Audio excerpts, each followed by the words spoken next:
We are live. Hello, guys. Plenty enough of time ahead. Many people have requested, so I don't want to hear anyone complain about scheduling these.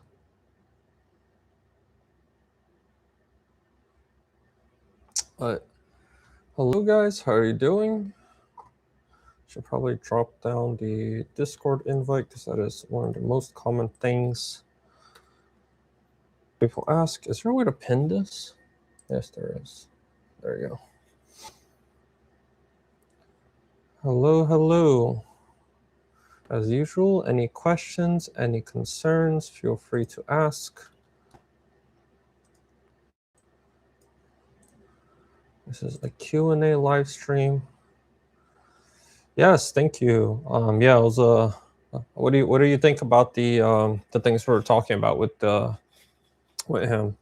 I still need to edit that video. I have a bunch of videos I have in queue right now, but I did a video with I forgot his YouTube channel, but pretty much he makes a Tesla pump, a Tesla turbine, and right now he's developing it for a pump. So yeah.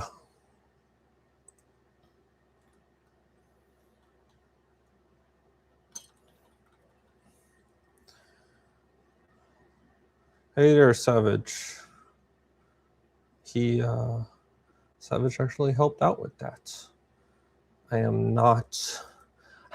had no influence over the thumbnail, so I do not want anyone to blame me for that. If you want to blame Savage, but I'm very glad he was able to upload it very soon, because definitely I have a very short schedule and incredibly busy all the time.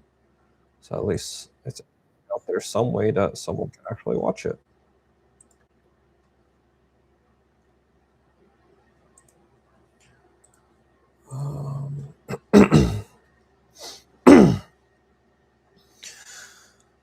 Thank you. Yeah, I was quite happy by the.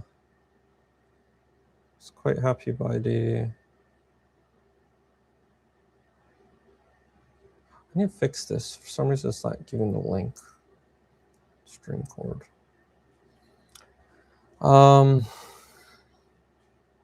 How's the e-waste research going? Pretty good. I mean, it's not much. E-waste is probably the most researched aspect, the most simplest aspect. Right now, so as you probably saw, the latest processing video, demonstration video I did, it was pretty bad, right? As you saw, rusty walls, bunch of buckets in the background. So I'm cleaning up the area very well, having a very nice professional setup. I painted the walls, so yeah, I'm doing that right now. So pretty much having a very professional setup.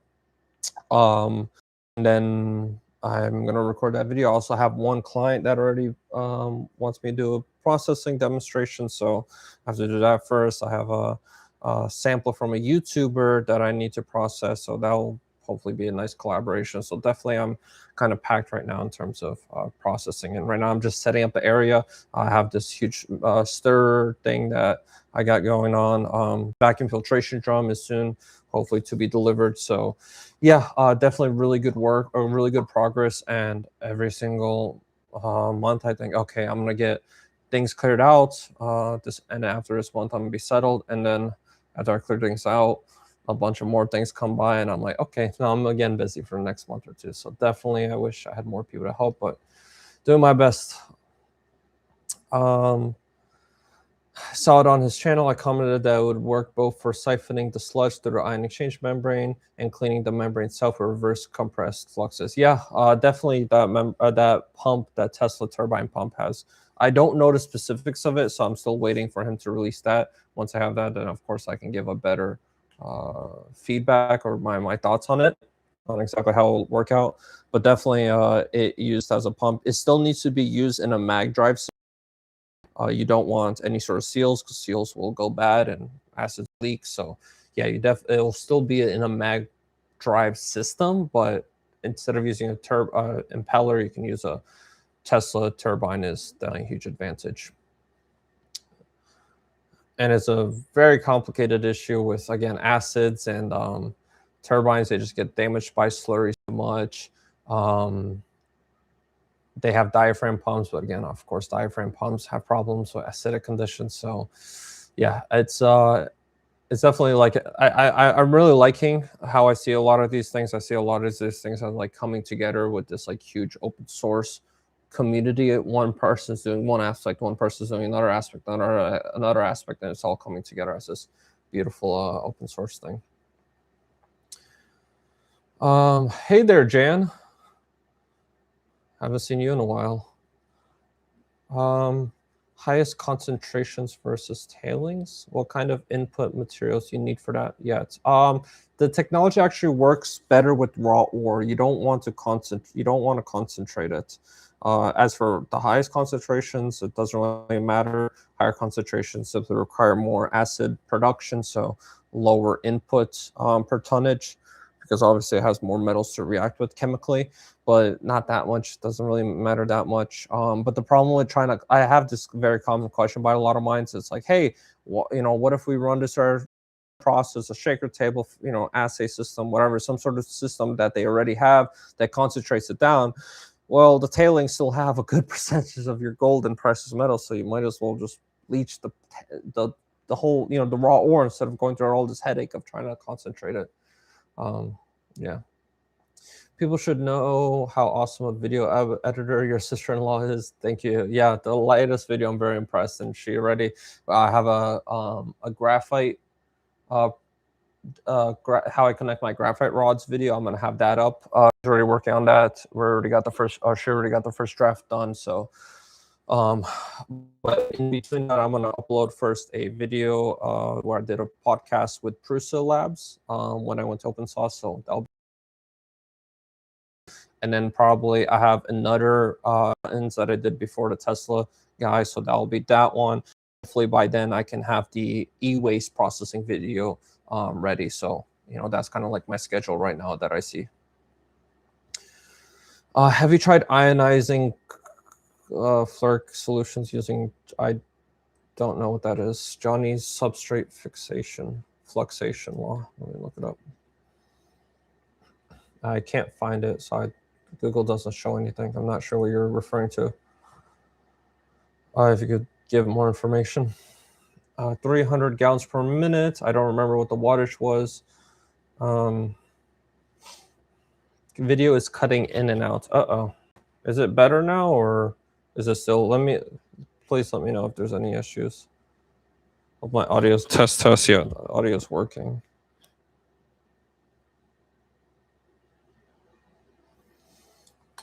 No worries. I like doing these live streams every couple of weeks. I get a lot of people emailing me questions and so forth, and I kind of don't like that because it takes, firstly, at the end of the day, it takes up a lot of my time to answer one-on-one. Secondly, a lot of these answers are almost 95% of the time people ask me a question in direct emails is a question I've already answered.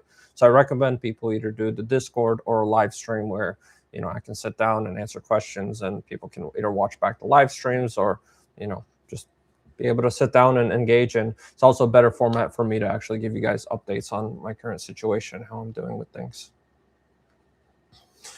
Thank you. I'm glad. Thank you for updating me. That's better now. I'm glad to hear that. What is this? That's a very good question, guys. What is this? It is, what's the answer to life? 64, right? Life. No, 42. 42 is the answer to life. It is 42. Get your AI to answer Q&A emails. I try, but the problem, Savage, is a lot of these are like kind of technical, and like I still need to review them and fix the AI's response, and like it just takes up a lot of my time. So yeah, again, the Discord server is the best way, right? Like if someone wants a one-on-one question, another thing that I don't like is, especially when people email me, is things I've already answered, especially because, not that kind of shows that they don't respect my time and they don't want to do their own due diligence and research. And now they're pretty much It's like a teacher, right? Like a teacher, you don't want to ask a teacher what's, basic information they could go Google and get yourself, or most importantly, check my website or check my YouTube videos where I answer it very clearly and in detail. And I put a lot of work and effort into these videos, but a lot of people disrespectfully don't spend their own time to do their research and ask the teacher or ask someone for a specialized one-on-one tutoring lesson. And again, that's very disrespectful. So I try to avoid those emails, and I just refer them to the Discord server. Do you think Superfund sites would benefit from this technology? Oh yeah, 100% Superfund sites would benefit. It all depends on the feeds, the soil type and so forth. Preferably the dirtier the better. A lot of technologies are weird in the opposite way, where typically they prefer the less dirty the better. For example, right now we're working with the Montana Berkeley pit, and their solution, sadly they put a lot of chemicals and a lot of work and to neutralize the solution. I put a lot of money into that, but all it ended up doing was crash out the toxic heavy metals and pretty much create a sediment layer at the bottom, which still over time seeps into the water. So it's this really annoying situation where you actually want dirtier solution to run through the mining cell, to run through an electrolysis system, and it's a lot easier to clean up afterwards. Do you think that ion exchange membranes can improve the process of desalination and sodium metal extraction? Yes, 100%. So right now we already have a patent filed or pending, a patent pending, and we have an NSF proposal that we applied for on exactly how to be able to do that. I can't go into details about it, but yeah, 100%. We have solutions on how to be able to produce sodium and aluminum and other metals that normally you couldn't plate off in aqueous solutions. And again, like usual, like the rest of my technologies, we're going to open source it. So we just have to patent it in order to protect it from being patent trolled by another company and then closed off. So I always tell companies this, that if your goal is to open source, you have to have patents. You can't, because America's the first to patent, not first to invent. So yeah, I wish I had water.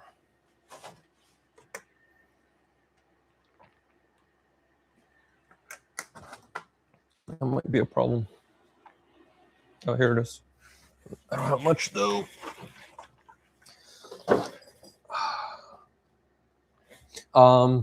As for desalination process, so explanation on that. So yes, the problem with desal. So I mean, end of the day, reverse osmosis is going to be the best, most economical way to produce fresh water.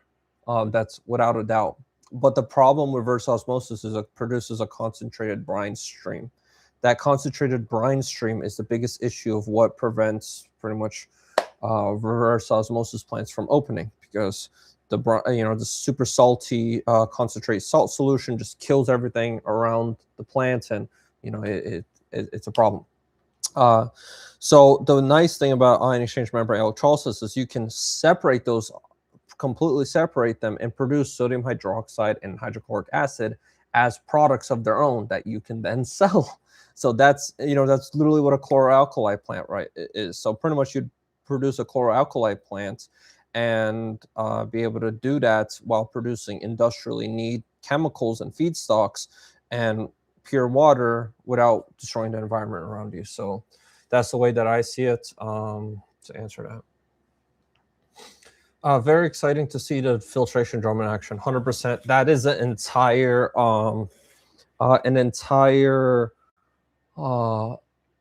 video on its own to explain. It's been one of the most debated things I've had. I have one user on my Discord server. His name's Chris, and he's been arguing with me this a very, very long time. But we'll see soon enough if I'm wrong or not. But it's one of those things that I've had a lot of people debate me and like question me and not understand it fully, until they ran their own electrolysis cell and their own, continuous mining units. And I've had people in Africa, South Africa, people across America already replicate the technology and, talk about it on Discord. But once they do it, they're like, oh yeah, 100%, it needs a continuous vacuum filtration. So I'm like, you cannot do this technology without that. That's a very common thing I hear from people. I'm so happy I didn't make a stupid question. No, that was a very good question. Especially the second part, the latter part. It's a very difficult problem to answer, that or difficult thing that a lot of people don't have solved, but definitely we believe we have it solved.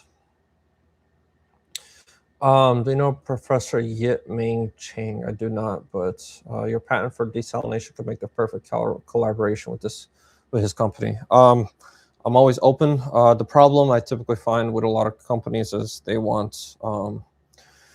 I don't. So also to clarify, I don't have a patent for desalination. That's a very open, well-known topic. That's definitely not a problem. Not something we have any control over. The only thing we have patent pending right now is the ion exchange membranes and how to make them very cheap. Chloralkali plants are actually already are transitioning to using ion exchange membranes, even though I think they like double or triple the cost of a plant that produces chlorine and sodium hydroxide, because the membranes are so expensive. But they're so much worth it because they're so much more energy efficient, so much other benefits. So yeah, the point is, this is a very well-known technology. Definitely the aspect I'm quote unquote have IP over isn't the idea of how to desalinate water. It's rather on the idea of how to make these membranes a lot cheaper. Cost is the problem for DIY reverse osmosis membranes are like 500 USD. That's not true. You can look it up. So to clarify, when I say ion exchange membranes, there's a huge difference between an ion exchange membrane and a reverse osmosis membrane. They're completely two different things. You can't compare them to each other. Though yes, our ion exchange membranes actually do end up being cheaper than reverse osmosis membrane. Again, I think a lot of people have a misunderstanding of how cheap reverse osmosis is. You can buy an entire 5-stage kit with a booster pump for like $200 or $300. I think like $150 on Amazon, delivered to your door. So definitely, I think a lot of people have a misconception on how expensive they are. I would argue they're, and again, the economics of them on how the cost per how much energy and cost the replacements of the reverse osmosis membranes and the whole 9 yards. Like if you calculate all that, I think ends up being like $7 or something for like a cubic yard of water, versus reverse osmosis membrane. Versus electrolysis, where it's a lot more expensive to produce that same cubic yard of water, because you have to run a lot more electricity. Have use for a desalination brines chloralkali plants. Yep, sodium silicate, definitely. These I'm also interested in that with geopolymers. Have you looked into centrifugal drying? Yeah, I kind of do not. This is the one thing I do not want to debate on stream. I'm kind of tired of repeating it over and over, but no, I don't want to talk about too much about the separation of solids to liquids, because I've discussed about that too much. But any solution you come up with, you have to think about seriously. Okay, like centrifugal, what are you going to do? Like all you're going to do is create a concentrate solid that is saturated with acidic acid that you have to somehow filter and wash and neutralize. Like no, it's not I've thought about, trust me, bro, I've thought about all these solutions. They don't work. Continuous vacuum filtration drum is our current only solution we see, and we have great success so far with small testing. How would it be possible to potentially substitute the hydrochloric acid substance with a vitamin? I don't know what Johnny substrate fluctuation. I don't know what that means. I looked it up. I think you asked that already, and I said I don't know what that means. Oh, yeah, that's a different user. There are two different users asking the same thing, but I don't know what Johnny substrate fluctuation law is. I can't find anything about that.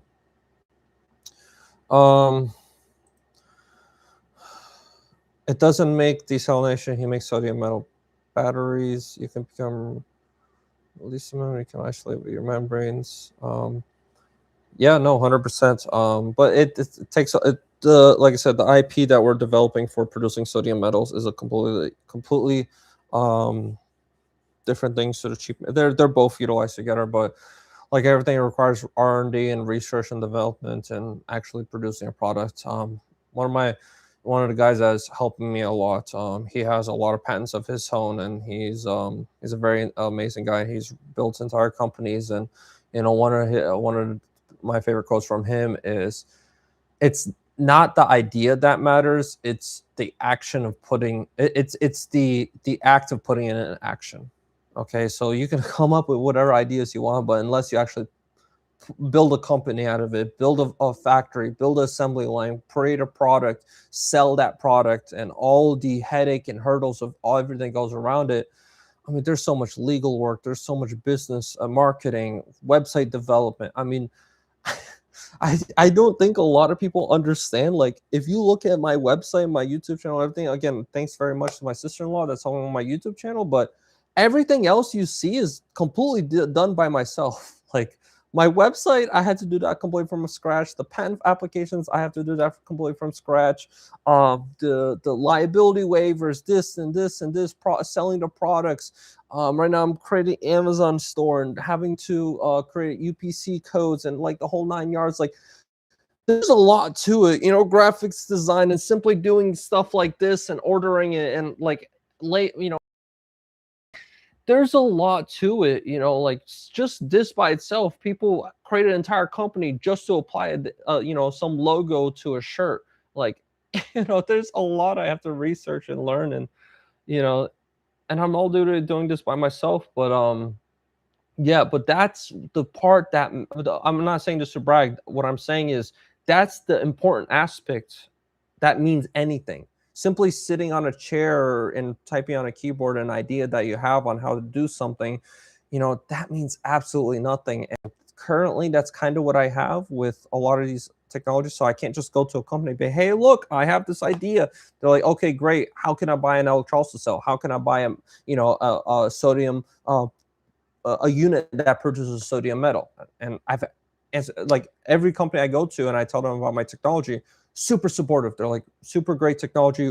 Immediate, it's amazing. Like, selling the technology isn't the issue. It's like everybody talk to, their first question is, okay, great. How do I buy a system that can produce tons per day? And I'm like, well, we're still in research development. We're still scaling up. They're like, okay, well, get back to me when you're scaled up, and we'll be ready to buy the next thing. So yeah, definitely. That's the yeah. I hope that was enough for that question. What was that question? Have you experimented with 3D modeling ion exchange membranes? I don't know why you keep saying. I don't know if this is a troll account, but they keep saying that thing, and I don't want to say it anymore because it's weird. Why they keep this is weird. Is this like an AI bot? Look at Schooly Busta. Look at the comments he posts. That is weird. Anyways, for the small amounts of reading I've done so far, it seems like generally anion transport rates are generally lower than cation. Correct. You're 100% correct about that. Are you going to focus on how far you can get with cation, or definitely anion is required in many aspects, and anion is really powerful in many aspects. I've actually like anion is a lot more powerful and a lot more amazing in my opinion than cation, but I absolutely love cation because it's so much easier, so much simpler. We have certain solutions on how to allow the anion membranes to be more conducted through the current method.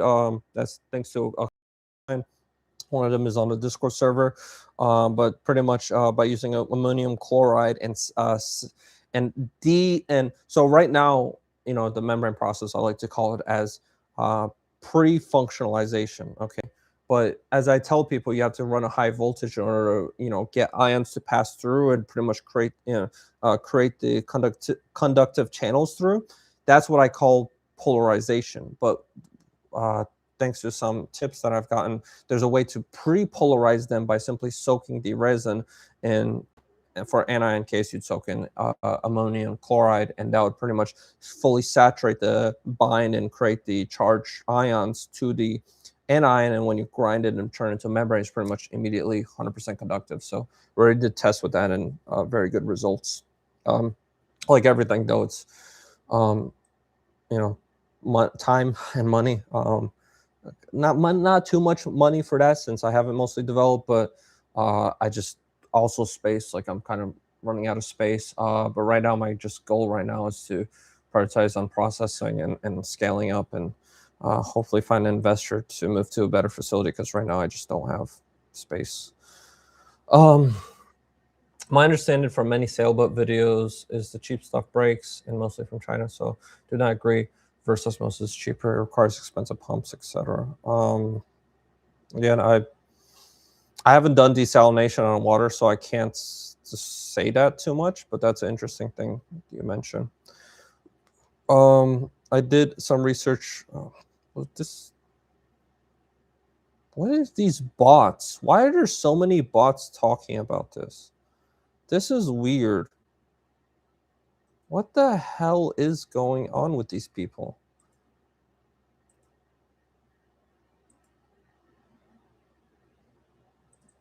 This is like, this is his only post on my YouTube channel this past year. Oops, I almost added this guy as a moderator. Let me check this out. What is going on with these people?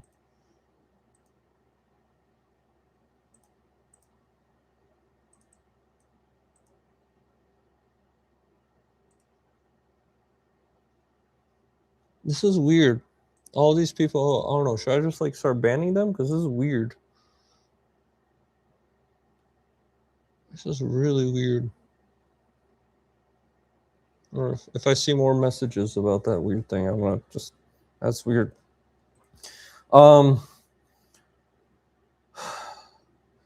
Hence my interest in your closed cost membranes. Could use an anion cation membrane with a processing. Yes, 100%. I have that in the when I went to open source, I created a little pamphlet that I gave out to people, and that was like one of the things, case examples I gave on the back. So 100% it can be used. It'll definitely be a lot more expensive than a reverse osmosis filtration system, because like I said, it's a lot more energy used. But if you're saying that the reverse osmosis filters are having problems, then I don't know. I'd have to rethink that and reevaluate it, and probably get a cost analysis benefit, because what I reviewed for processing water as reverse osmosis was at industrial scale, right? So huge, plants that get these, RO filters a lot cheaper. So might be something I'd look at, but definitely I'll think about it. Thanks for answering my question. I didn't realize you fought with people about trying that. I've had that conversation a lot about separation. We're hopefully in the final station for a graphene factory. I know you're going through. If we get funded, we'll look you hook up. I appreciate it. Thank you very much. I hope so. The good thing is that this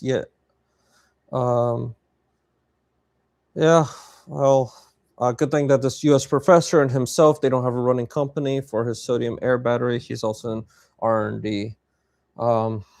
Again, I mean, a lot of these things, like I've been making a lot of these connections, but like time and time again, it's like I make these connections and then nothing really happens. It's like until someone actually scales up and builds something and has the funding to move forward, it's a really rough situation we're all in. It's good to make connections, I suppose. Copilot came out with an agent builder. More of the internet is becoming bots. Yeah, I'm pretty sure. Yeah, Jan P. It's like, what the hell? Yeah, no, these are all bots, 100%. It's just weird. I don't know what these bots are for. I get weird messages by people literally every day that like write essays to me, and I'm like, and then what really frustrates me about that is like I'll spend the time. I'm like, okay, this person spent a lot of time to write out this message, and they're wrong about some things, but since they spent the time, I want to sit down and be respectful and respond back to them. And I respond back with a long essay, and they just don't respond. Why? Because they're a bot. And I'm like, wow, what a great thing I wasted my time on. It's really sad, a lot of these people that do this stuff. Good morning from Australia. Saw your video about the separator drum with the neutralize. Thought about hello, sir, from France. What are the fates of chromium atoms at zero oxidation state regarding the chloride ions? I wonder in the case of presence of nasty compounds like chromium chloride. It's definitely a good question. The goal, I mean, it becomes water soluble and then hopefully electrolyze and then produce chromium metal on the negative side. That's the goal. So I mean, all the zero oxidation, the hot, or not zero oxidization, but the high ORP, zero pH state, yes, it produces very, very toxic metal salts. But the whole point is it's very temporary, and once it's pumped into electrolysis cell, it's electrolyzed.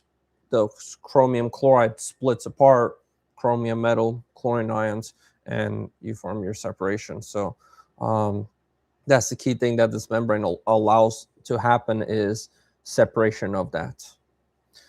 Hey, Robert, do you think your tech could be potential to clean up old mining sites? Yeah, 100%. I wouldn't even say clean up old mining sites. I'd reword that or rethink of it as lowering the entry to the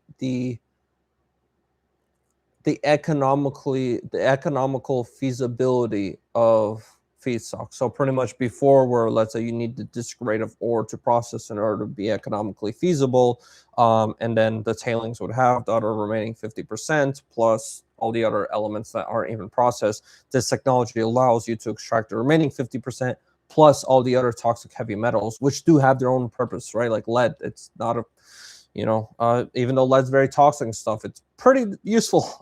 Even as a battery, it's an incredibly simple battery to make and incredibly easy to recycle and very, very nice energy storage. So yeah, there's a lot of benefit to these toxic heavy metals that in very small amounts in ore are very, very problematic. But if you can concentrate it down, extract it out at a cost basis, then it turns that toxic heavy metal waste into a profitable feedstock. That's kind of how I see it, that changed. I'm not trying to troll you, but I know people right now on sailboats and they say cheap ones break in 3 months.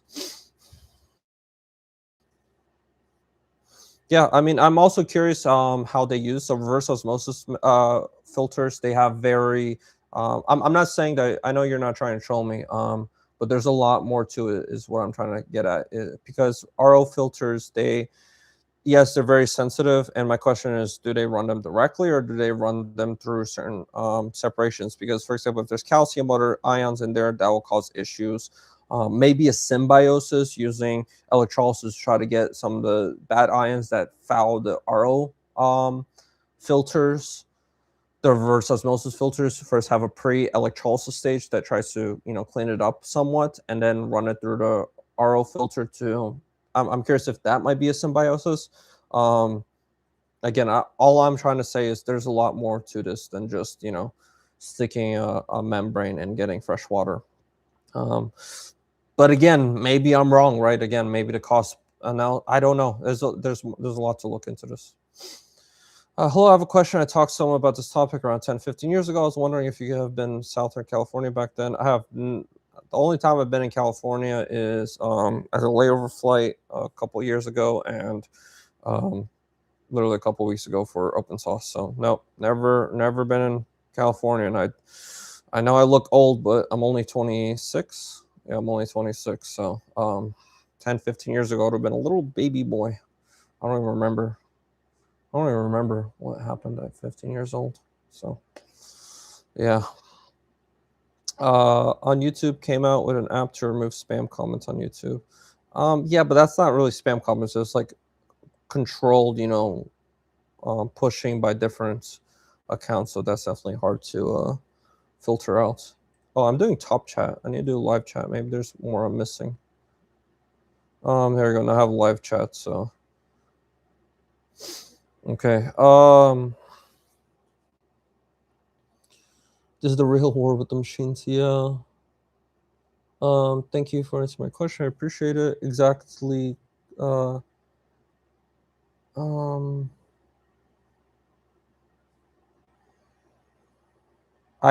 know how to use the sodium metal patents. I'm very well aware of its applications.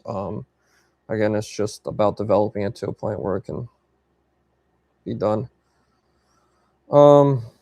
Would you be interested in coming up to Canada to demonstrate your technology on online site? If I get paid for it, sure, but I do not have the time or money to travel up to Canada to demonstrate the technology. We do have I do sell a demonstration service. So if that's something you guys are interested in, that'd probably be the best way. Is I do sell a kit that for research companies. Is again, it's just the research and development kit. It's not for actual scale up processing, but it's a kit that if a mine wants to, or a company wants to purchase and start testing on their feedstock and experimenting and so forth. That'd be the best way to do it. But yeah, and also I travel and do installation and training for like a week, so that's all in that brochure. So if you're interested, reach out. It's info@rowell.net. I'll type in chat. I could send you that brochure, but the whole kit and travel and everything ends up everything together, I think is like $36,000. So and that's domestic. I mean, I don't know about international. That's going to be entire, that's like the brochure right now is completely priced for domestic. Canada obviously isn't too much an issue because it's clear nearby, but yeah, definitely something extra I'd have to think about and research for international like Canada. What you've come up with is astounding. I can think a lot of stuff to do with this. Thanks again. You're welcome. I'm glad to inspire additional new minds. Thank you for your answer. I guess I have to look into that a bit more. I will not give up. I want to live in a world that has this stuff. Like, I'm not doing this to get rich or some crazy thing like that. Like, I just really want to live in a world where I have redox flow batteries and electric excavators and flying cars. Like, that's it. That's my motivation. I have zero reason to stop until I get to that point. Have you measured the approximate ion exchange rates? No. So that's one of our goals, is to acquire some analytical equipment. I had some donations by my friend Barry with a power supply and a multimeter and some other stuff. Our biggest thing right now is a galvanostat. In order to do that, there's some discussion on my server on creating like a 10 amp galvanostat, our own project, but I might end up just biting a bullet and going with there's already an open source project, but it only does, I think, like 200 milliamps or something like that, or 20 milliamps. It's something incredibly small. So it's very, very fine if, you're doing very small electrolysis testing. Obviously for larger scale and, testing a mining cell, whatever, that's a problem. But, I definitely we really want, that's like the last piece that we need. So if there's any research companies, if there's anybody with like a galvanostat that's sitting around and has the software for it and everything, that's something we're definitely asking for, because that'll allow me to actually do the final research I need and actually publish a research paper about these membranes. I'm in Nevada. A lot of mining startups I'm dealing with: lithium, sodium salts, potassium chloride, boron, maybe tungsten salts. Tungsten salts. I'm curious how you're dealing with tungsten salts, or how the tungsten got into a salt. This would be the intention of going full scale. The $40,000 cost wouldn't be an issue if it works. I'll follow up via email. Yeah. The other option is, so there's two options. The first option is, I'll send both to you. But the first option is the test kits where, demonstration test kit. What I recommend most better is we have a processing demonstration. So it's like $5,000 where you can send a 30 or 50 pound sample, and I can run it through, leach it, and send back the samples, so you can send it back to third-party results. So either or, I noticed some mines are more interested in actually seeing one on hands and actually seeing it in person. I definitely understand that, because I know a lot of mines have been screwed by a lot of scam technologies, and they ended up being fully false and not working. So I definitely understand why going both aspects is, but I give the option for both options if someone wants to. So I'll send you both. I'll send you both options. What about a Zoom conference for mine sites? So I do have a consultation service. So if somebody actually wants to, you know, have 30 minutes of my time dedicated for the mine sites, that's something I get very often. So you can check on my website. It's a very big link, book a meeting. But pretty much, yeah, I get that very, very often, a couple times a week, where somebody, a miner or whatever, they want, to have me on a video call. Pretty much I create a Google Meets link, and you can schedule it on the website, a calendar and everything, and pay by credit card or whatever. So I make it very easy for people. But definitely that's another option if anyone's ever interested in, one-on-one consultation or questioning or so forth. For publicity, I'm willing to bet if you made a video on DIY water separation for boats, you get huge views. Definitely that's something that I need to. No, I can use the NI members as they are right now, because they're I'll add that to a video idea. Water separation / desalination. That definitely is something I should do. It's not too hard to do. I'll add that to my list of many YouTube videos to do. So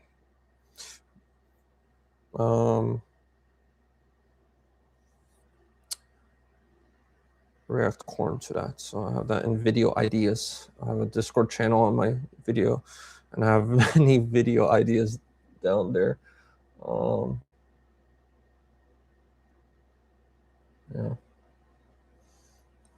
Anyways, email sent. I'll respond to it when I get back, or when I'm probably done with the stream, or Monday. I've been more and more the past couple weeks. I've been taking Sunday like completely off and letting it be like a mind reset, and it's been really helpful. It's actually, weirdly enough, increased my productivity, so I'm very happy with that. Have you gotten much or any business for your bench XRF? I was hoping you could get some money going that way. Surprisingly, no.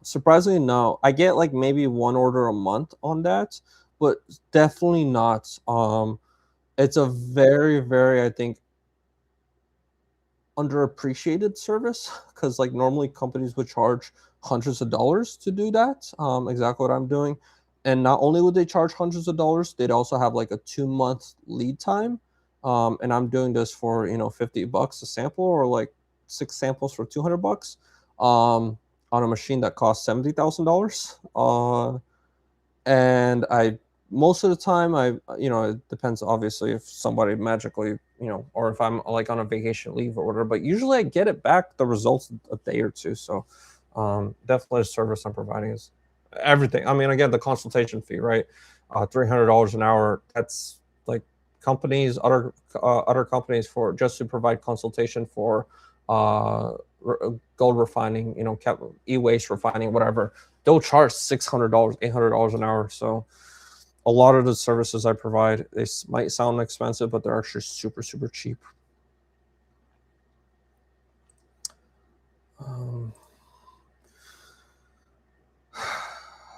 Thanks for free sourcing this technology. I'm in the process of making my first membrane. I'm doing proof of concept, usually using iodine pregnate solution. This is really exciting technology. Yeah, please join the Discord server. If possible, show your process. I can create dedicated thread for you or whatever. I definitely want to.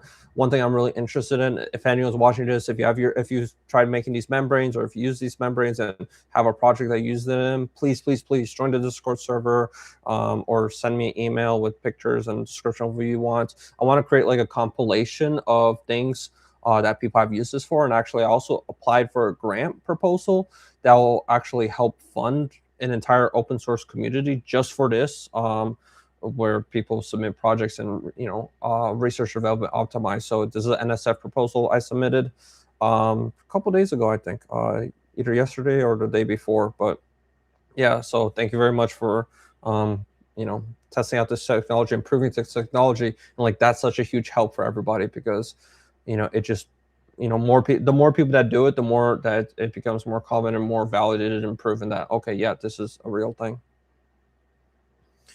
Have you tried Puffy build? I don't know what that is. Let me look it up. So someone's gonna. People ask me like, what is Puffy build? I don't even know that. You look like a real account. Now I'm paranoid. See, that's the problem with these bots. Oh, it is. It was him. I was right. This guy asked about the Johnny thing earlier. Oh my god. I was right. I'm not paranoid. Oh, wow. I love my intuitions. Sometimes it's too good. But anyways, moving on. Thank you, and I agree with every point you raised. Have a good rest of your weekend. You too. These water separators are thousands of dollars. Look, you'll see. I bought a reverse osmosis filtration. I know how much an RO filter costs. I've run them in my lab. I run them in my house. I know how much they cost. Again, for salt water, directly on salt water, like I know it's a little different. Maybe, I don't know, but I need to look into that. But what I recommend is you look it up, right? Like you can buy it on Amazon.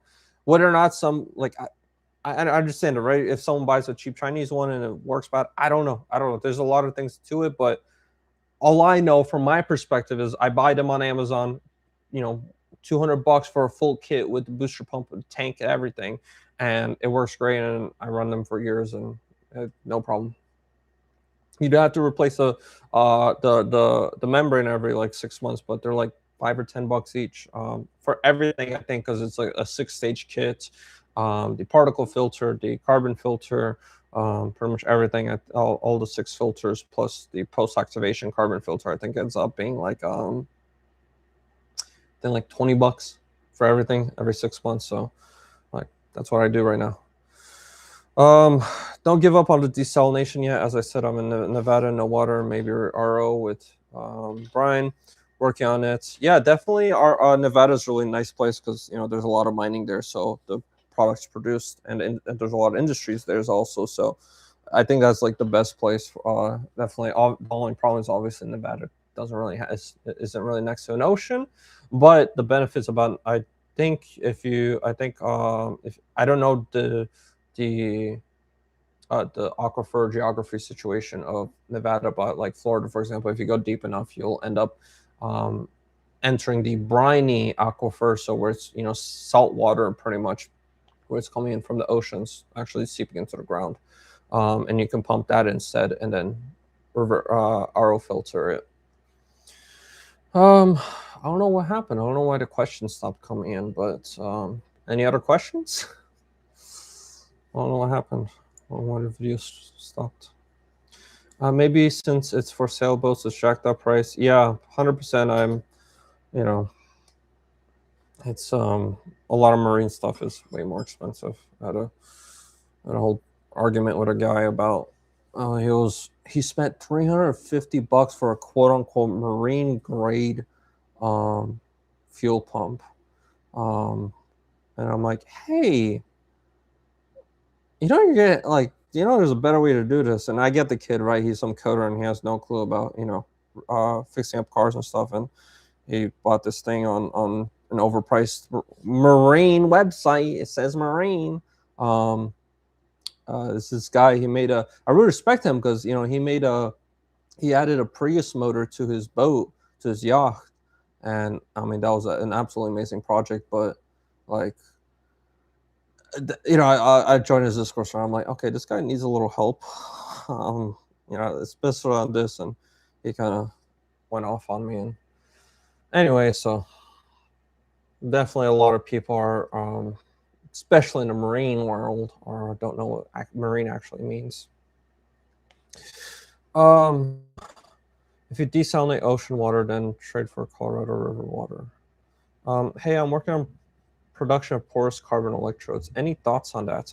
One thing I recommend is look into Nighthawk's latest video where he talked about electrolysis, and he came up with a way using fire blankets. So they sell this like carbon fire blankets. I should have some here. I know I have some over here.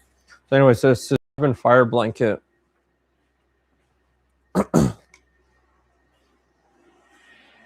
This thing right here, and pretty much he charred a little bit to pretty much. I'm 99% sure that this is a precursor to glassy carbon. Okay, and pretty much I forgot I forgot the name of the plastic, but anyways, I'm like 99% sure this is it. And what you do, what he did is he charred up a little bit to pretty much graphitize this, put this in a it's not a ceramic blanket. It is not a ceramic blanket. It's a carbon blanket. They call it a carbon blanket. But if you run conductivity, if you run a probe on this, a multimeter, it's not conductive at all. It's just plastic. But what I believe is happening is, or their idea of marketing it is, you can char it up, right? Graphitize some of it, put it in a microwave, and heat it and microwave it. And what ends up happening is the microwave actually, reacts with this, heats that part up. That heats up the rest of the part almost instantly, very quickly, very quick reaction, and it pretty much pyrolyzes this inside the microwave, and it churns this into glassy carbon. That's my theory and my idea of what's happening. And then afterwards, you can use my lead connection open source patent, but pretty much you just get the dip, get a molten lead alloy slightly above melting point, quickly dip it, and then you create yourself a connection point that you can actually connect it. So Nighthawk had an issue with this on how to actually do it, and I need to send him pictures of this. I just forgot. Let me send him pictures. Yeah, but this is a really great way to do a connection.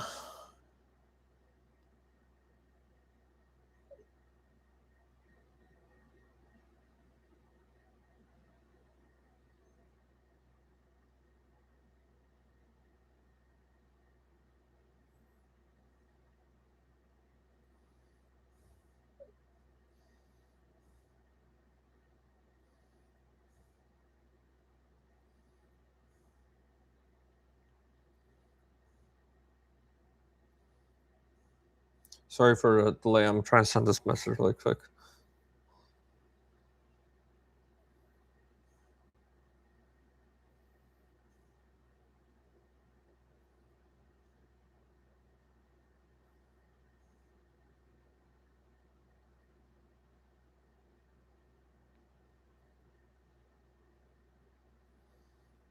Okay, done. Sorry about that. So yeah, so for those that don't know, I filed for a patent on how to connect to graphite very cheaply. And all you do is literally get a lead alloy, and heat it up slightly above the melting point and quickly dip it. And what ends up happening is it freezes over, cools down, and shrinks over the graphite or graphite rod or felt, whatever you have, and creates a mechanical connection. Right, you can't take this off, and now you can actually solder to that. For anyone that has experience, trying to do that is very, very expensive and complicated and difficult. And as Nighthawk had to do, he tried to use binder clamps and like a piece of wire and clamp it, but it's not very good, especially copper. It corrodes very easily in chlorine conditions. So a lot of issues with that. But if you can have this, something that's a fraction of cost, usually like another example, like how complicated, usually the default solution to try to connect to graphite is that YouTubers and, DIYers talk about is to use a ultrasonic soldering iron and special ultrasonic fluxes and solders in order to actually wet and soldered to graphite. But of course, it's yeah.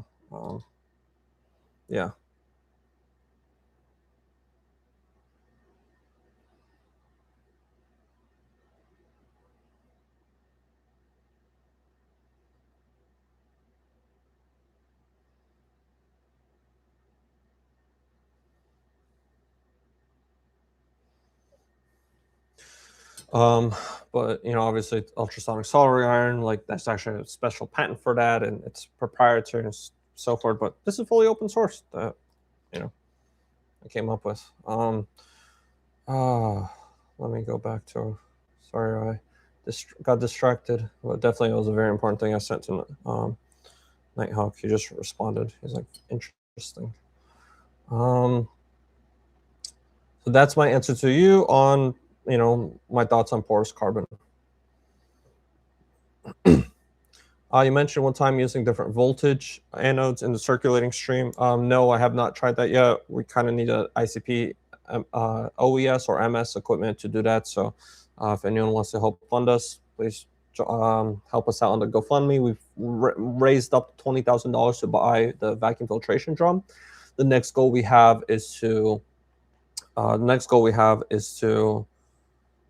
buy an analytical equipment, so a used ICP equipment. There was an OES that was like $7,500, and it had the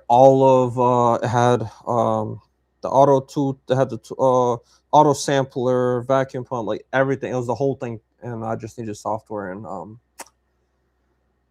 yeah, I didn't have money for that, but they're out there. I've seen them for like $20,000-$30,000 for rebuilt and refurbished. So definitely, getting one isn't too much of a problem. But yeah,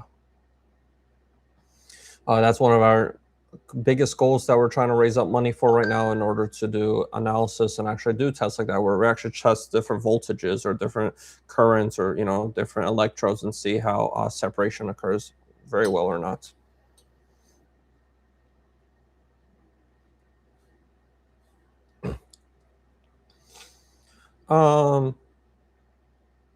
What I read is that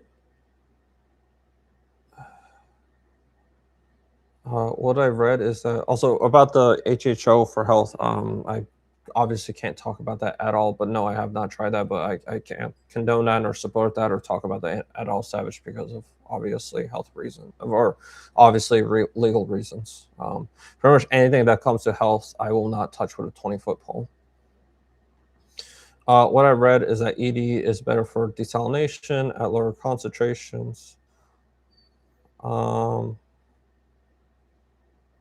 think electrodialysis is better for higher concentrations, not lower concentrations, because it's more conductive at higher concentrations. I wonder if lead-free soldiers should work as well. Yeah, they should. Definitely, they should. And yeah, correct. A gunsmith melting pot, they're like 40 or 50 bucks on Amazon. Yeah, that's exactly what I use. Like I said, I have a YouTube video that I'll talk about this, the whole process and exact links on where to buy it, everything. And I'll also plan on selling a little kit on my website. So if someone does want to support me directly, they can help that way. There's a guy who wants to use solar power. Formula tester guy. I really wish Dean sold his water purified to Coca-Cola. I'm not familiar with Dean Kamen's water purifier. Let me look it up. Slingshot. How it works. The vapor compression distillation. So it just boils and condenses. And then it has it boils and condenses, and then it has a heat exchanger to recover the energy.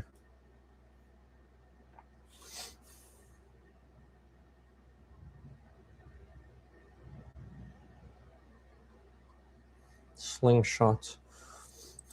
Well, even if I don't know when he sold this, but if he sold it soon, then it can just be, waited till it expires. or other ways that people usually uh, yeah, be very careful with iodine. That is a thank you very much for that suggestion, Nad. Yeah, iodine is a very any halogen really is a very concerning element to deal with. I like chlorine a lot is because yes, obviously chlorine gas is a lot more dangerous, but it's not that dangerous, or it's not that dangerous compared to the other ones. You know, again, we literally use it for pools and stuff. So again, that doesn't mean it's safe. Like you need a fume hood, you need a scrubber system. This should not be run in a garage. This is very dangerous. But running a chlorine system is a million times better than running a fluorine system or iodine system and so forth. So yeah, and also again, it can be derived from salt. So that's why I just love it a lot more. Also, iodine is really weird. Apparently, if you have a certain, obviously it's not amount that you're ever gonna have at home, but I think if you have like 20 or 40 pounds of iodine, you need a license, and you need to like keep it in a safe and all those regulatory things because it's a precursor to certain other stuff. So yeah, it's a very like people don't understand like a lot of these other chemicals how problematic they are at scale, and this technology needs to be scalable. So that's why I just like chlorine a lot more. Doesn't mean it's safe. Please do not do this in a garage. You opened my eyes on glassy carbon. Thanks. You're welcome. Yeah, glassy carbon, in my opinion, is the solution to a lot of these things. A lot of people say, well, I don't mix metal oxides, or this is just like just glassy carbon. It's you know, I think it's very one of my things with everything I look at fundamental, and actually one my favorite you know, I know people give Elon Musk a lot of shit, but like my favorite thing that Elon Musk came up with is he asked the person, what is the cost of something? Okay, what is I forgot exactly what he worded it. It was a very interesting way he worded it, but pretty much he had asked an engineer, ask, you know, a person in his team, what is the cost of something? And a person would think that, well, you know, like this thing right here, right? Well, square tubing at this gauge, I'd have to look up the price and blah blah blah blah blah. He's like, no, wrong, fucking wrong. What is this made out of? Let's say this is stainless steel. Okay, what is the iron price? What is the chrome price? What is the fundamental price of the fundamental material, the raw material? And that is the margins that you're dealing with. Because just because this box tubing is sold at some price doesn't mean that's actually the price that it should be sold at. It could be that there's just one or two companies making these. It could be that the few companies making these are using some very old method and they need to be updated, right? There could be a better way to make this. And that's how I look at with a lot of my designs, and especially electrodes. Electrodes is a very big one. You can use titanium, you could use mixed metal oxides, you could this, you could use this, but they cost money. You cannot solve a titanium, right? It's like fundamentally, you know, well, no, titanium, yeah, titanium is a very common element. It's a very cheap, but the production or processing titanium, unless you're going to now build an entire titanium foundry and fabric and, you know, plant, right, a mill, a titanium mill to, you know, turn into a sheet and electrode, which is obviously unrealistic. You have to look at the fundamental cost of what titanium is, right? As you know, as a metal, and compare that to something like this, like plastic, you know, and compare to what they're selling glassy carbon electrodes at versus what the raw material is. And sure, the traditional process that they use to make glassy carbon are very expensive. But it doesn't have to be that way. It's just nobody's ever thought of building a different way because nobody ever had an incentive to do so, just like the ion exchange membrane. So for me, that's like, I don't know. For me, it's just so obvious. For some reason, a lot of engineers struggle with that, but definitely that's my biggest recommendation to any aspiring engineers is ask yourself, what is the real cost of the material that you're looking at? Is that some real solvable? For example, graphite. I actually really do not like working with graphite. Why? Because graphite, you pretty much have to mine it from the ground, and it's not something you easily mine. You have to have a very good source and a mine location, right? It's not something that's just readily accessible. So, and there's pretty much no graphite mines in North America. So it's all done in China. It's all done overseas, and you're limited by that. I don't like that.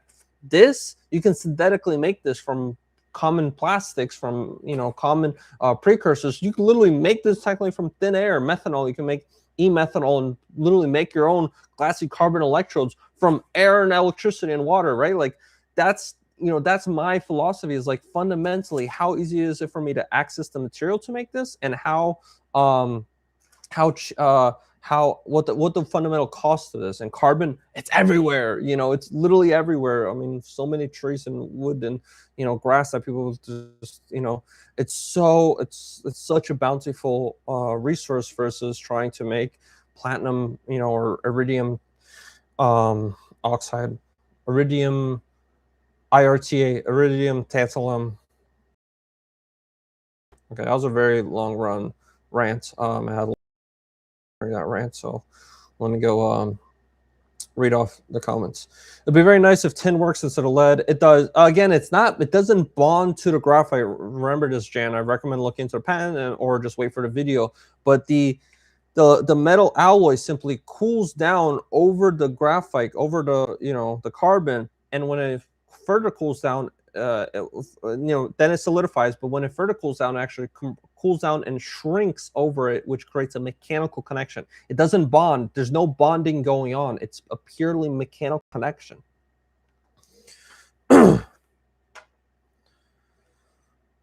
But yeah, you definitely you can use non-lead alloys. I just use lead because I'm fine with it. I think a lot of people are over exaggerate lead, and end of the day, in a mining cell, you're extracting lead from the ore, so there's already lead in the system. But definitely for like if I were to, let's say, make an electrode or whatever for organic purification or whatever, yeah, 100% I'd use a lead-free alloy. May it be profitable for you to get with yeah, very supportive of the e-methanol process. But like everything, the question always is how do you actually have a product that you can sell? And right now I don't. Right now I'm building that. I'm building an entire company to do that. I try making your own AC DC power supply with variable frequency. Yes, like I said, I need analytical equipment to separate the metals and be able to see which frequencies have different changes. A Nighthawk's video with different membranes for iron types, it sounded like he referenced a comment from you that I was unclear on. With a dual membrane system, can you combine Cl and HL without UV? Why without UV? I think you might be a little confused. So the UV only acts as a catalyst. It's not like the UV takes energy. Technically, you can even use a flame. You don't even need UV. There's even catalysts like platinum. You could actually technically run the chlorine and hydrogen through a fuel cell, okay, and actually recover that as energy. And it's a pretty significant amount. I have in my iron. I have a video that talks about how to make iron at room temperature, and it goes through that. But I go through that video talking about simply reacting chlorine and hydrogen through a exothermic process. But if you actually run that through a fuel cell, you can recover 1/3 of your energy just from the off gas and chlorine and hydrogen. So 100%, it's a thing that can be incredibly utilized and expanded on. Would the glassy carbon used in electrolysis to remove rust from cast iron? No. Glassy carbon, no. With that, you have the cast iron pan as the anode. So actually, you have the cast iron, the rusty pan, as the positive side in order to dissolve and remove all the rust. So not really. Cost in dollars is easiest to manipulate, but cost in time and energy and materials is a proper way to detect how much something will cost.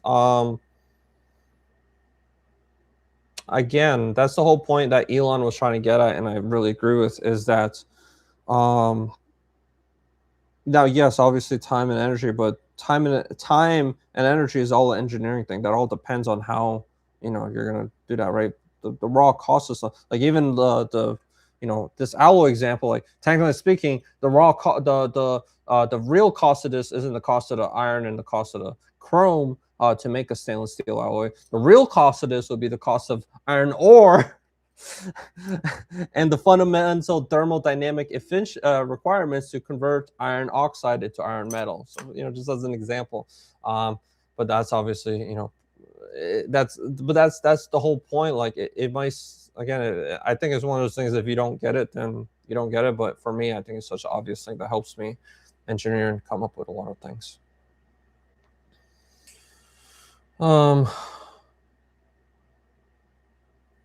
Have you tried getting a floating bowl of water inside a tank and float it on top?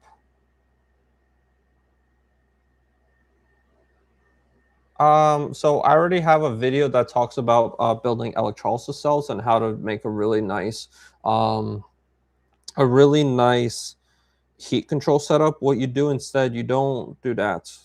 What you instead do is you get a mag drive pump, which is chemically resistant, no seals, no nothing. But you pump that water through a coiled up tube of a half-inch irrigation tubing, whatever's resistant to the chemicals that you're doing. And in that, you have it coiled up in a bucket, and in that bucket, you have your sous vide heater. But regardless, I don't have an issue with controlling temperature right now, so um, I don't have a need to do that. But definitely, I recommend that instead of a floating bowl of water, because there's a lot of issues with that. Firstly, your sous feeder is now exposed to all the chemicals. You have a very low surface area. It's a lot of issues.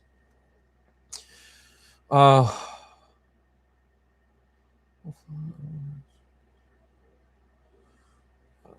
mean, there's a lot of Thomas. There's a lot of huge difference between working with liquids and temperature. That's my whole. Oh no, you're working with atmospheric gas. What is more data on glassy carbon? You can look it up. There's a lot of data on glassy carbon. Yep, we can. I mean, you can make graphite from any carbon source, but it's turning that to an actual electrode. You'd prefer to have, I forgot the name for it, but it's a very specific type of graphite. It's not just any type of graphite. Yeah, it's the graphite that's used for electrode specifically. You want to mine that. You can't really make that.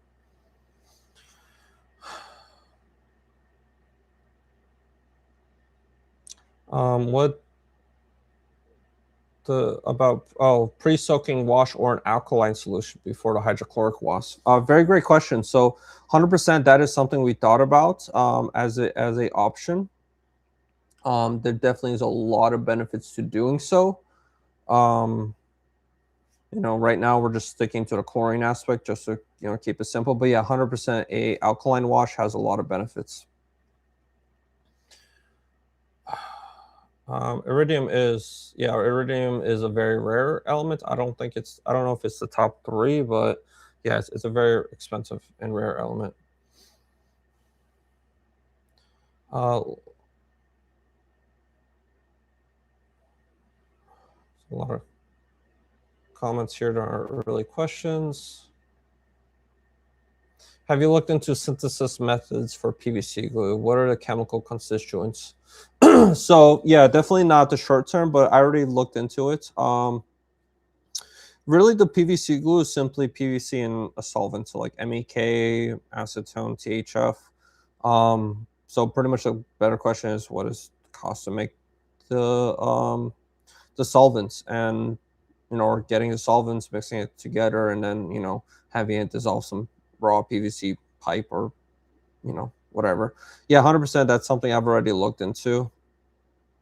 And I already have like a cost estimate basis chart. That's actually so when I say I can make the membranes for less than $1, you'll see me be kind of inconsistent, where I'll either say I can make them for $1 per square foot versus $1 per square yard. And the reason for that inconsistency depends on what you're starting with.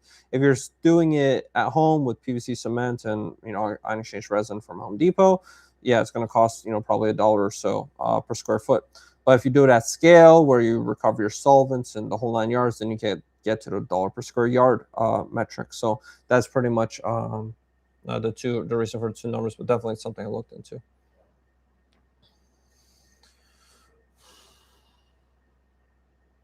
To be clear, you don't have to sell anything. It's a startup. Your knowledge is the product. I mean, I don't have to sell him anything, but you're also saying my knowledge is a product. Like, exactly what can I reach out to him and help with doing and collaborating together? Like, We can talk, we can exchange ideas, and then what? How do you avoid silica gel buildup? Very great question. So in the acidic conditions, it actually ends up dissolving.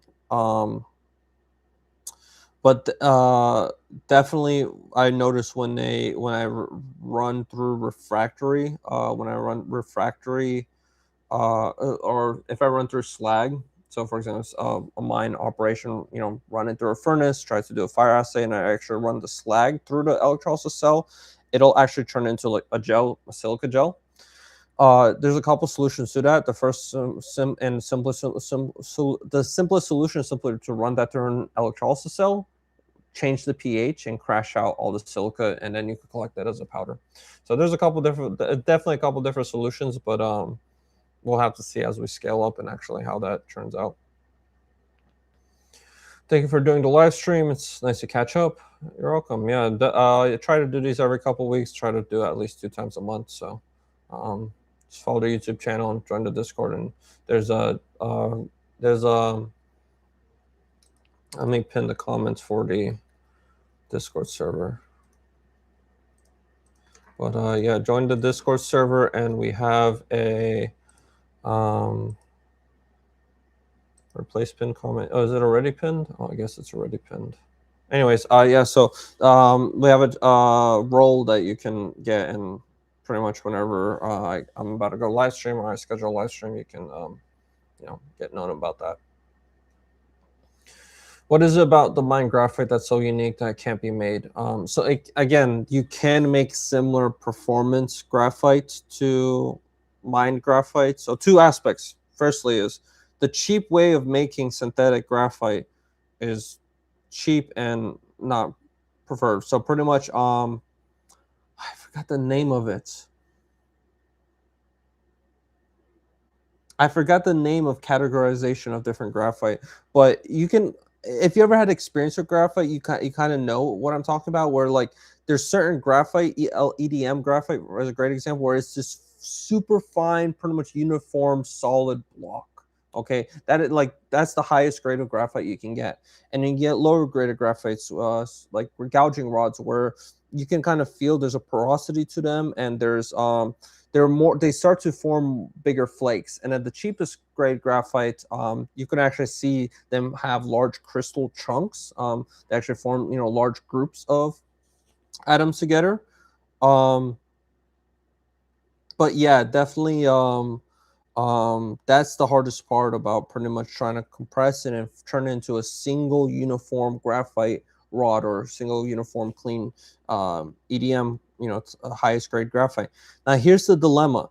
Okay, the amount of energy and time and effort you put into doing that, you might as well just make glassy carbon, which is way better than graphite, because glassy carbon. So the issue, here's the problem with graphite. So graphite fundamentally is graphene, in stacked all together. And graphene is pretty much a single sheet of carbon, right? A lot of you probably heard of graphene.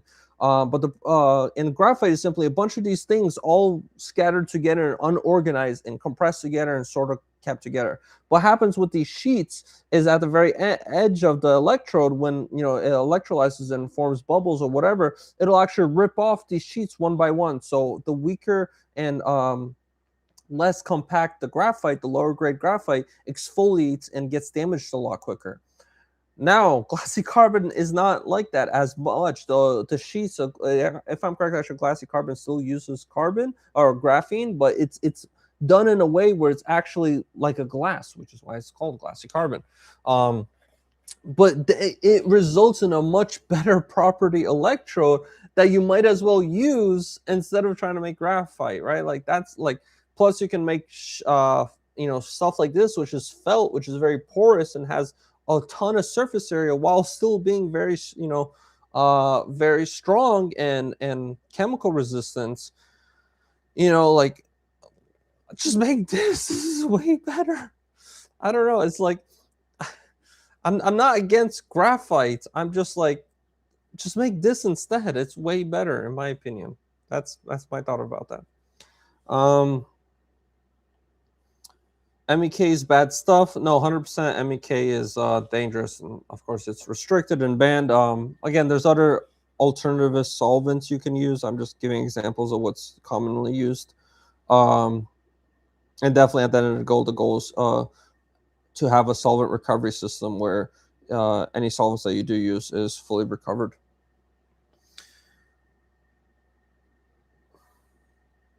I may have a solution to the membrane issue. I mean, we already have it. So I don't know what you mean, the membrane issue, but definitely join the Discord server and try to discuss more about that. Hey there, David. Haven't seen you in a while. I'm glad to see you in the live streams as usual. Hope all's going with you well, David. Hello from Tennessee. What do you think the idea of using electromine tech to vaporize brine from? Yeah, I've talked about that earlier in the stream. I recommend watching that, but pretty much, yeah, I definitely see the ion exchange membranes as the only solution to the high salinity brine outputs from desalination plants. Can you talk some more about the separation process? Give me some key points so I can research them myself. Separation for what? Could you clarify a bit more on that? Are you talking about like the element separation or separation of what? Roa, you did not address the membrane polarity being alterable from positive charge to negative charge. Like, I mean, I didn't address it because it's a very complicated topic that you're discussing about. I mean, there's not only is it complicated, but there's a lot to talk about it. Is there something specific that you want to ask?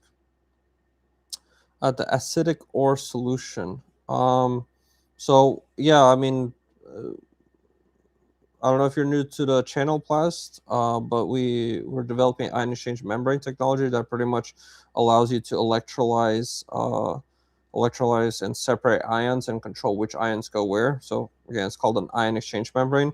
But pretty much if you have, let's say, sodium chloride or gold chloride or whatever, right, some sort of acidic solution that has dissolved metal ions in them, if you electrolyze that, you have gold go one direction, chlorine go the other direction, and you're able to actually separate and keep them separated using a ion exchange membrane. So you can actually regenerate your acid, plate off the metals, drop out all the metals, and come out with a clean solution. So that's fundamentally how the technologies we're developing works.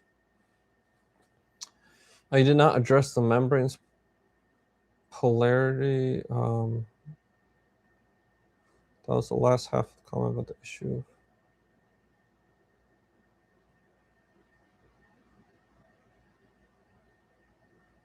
I don't know what you mean by energy controlled or raw material controlled. Like I said, I recommend joining the Discord server and writing down a proper summarized explanation of what you're trying to get at.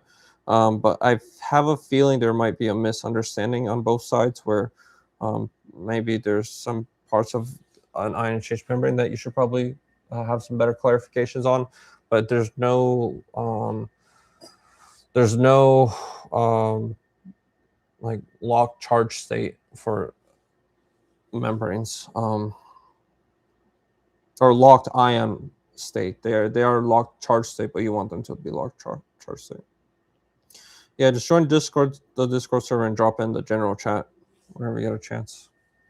Definitely a diagram would help a lot.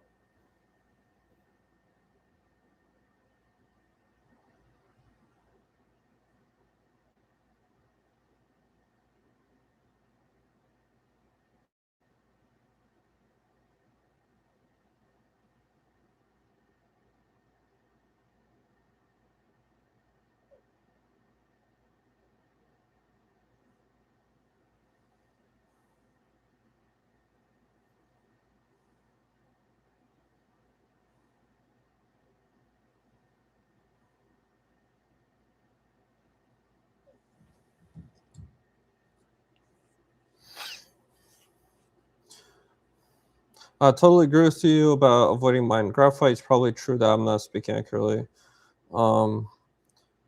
Capture a broad range of properties that are typically more attributed to graphite, graphene. Yeah, the whole mining graphite graphite stuff is definitely a headache. Again, there's some synthetic processes like making it from coal and so forth, but if you're gonna go through all of that work to do it, you might as well just do glassy carbon. It's as simple as that. My opinion is this is a much better electrode. Well, if you guys have any questions, feel free to drop them in the chat. Entering hour 30. Probably not gonna have the stream be too long, but definitely if you guys have any questions, feel free to ask.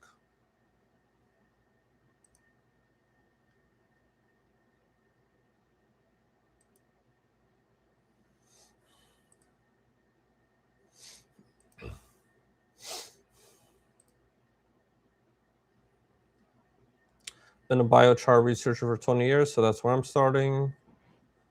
Thank you. Could electromining tech be used to remove heavy metals from coal? Yes, 100%. So two options, either from coal or preferably from the fly ash. So the fly ash is, so the waste residue from burning coal. That's the best way to clean it up because now it's in a concentrated state. You removed most of the carbon mass, right? Because you just burnt it all. So definitely, that's a huge option that this technology has, and there's a lot of rare earth. Fly ash is a very nice resource because you could think of it as naturally concentrated or not naturally, but a concentrated ore feedstock at scale, right? So we have coal, we burn it off, all the carbon pretty much gets separated, but modern plants are pretty effective at capturing most of the heavy metals that gets exhausted out. So, but point is that fly ash now, you had 1 ton of coal, right? And let's say 90% of you burns out, now you have 10 times the concentrate of rare earth elements and precious metals and stuff. So definitely there's a lot of benefits on using using fly ash as a feedstock.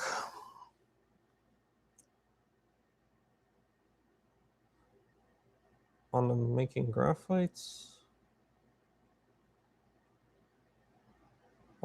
I mean, how do you separate the metals when they attach to the cathode? So, there's a 1 hour salt electro mining technology demonstration of 1 hour salt electro mining presentation video. I recommend you watch. But in there, I talk about the continuous refining unit, and pretty much after so when the metals they attach to the cathode, they attach as a powder and they actually fall off. So you end up with a powder concentrate.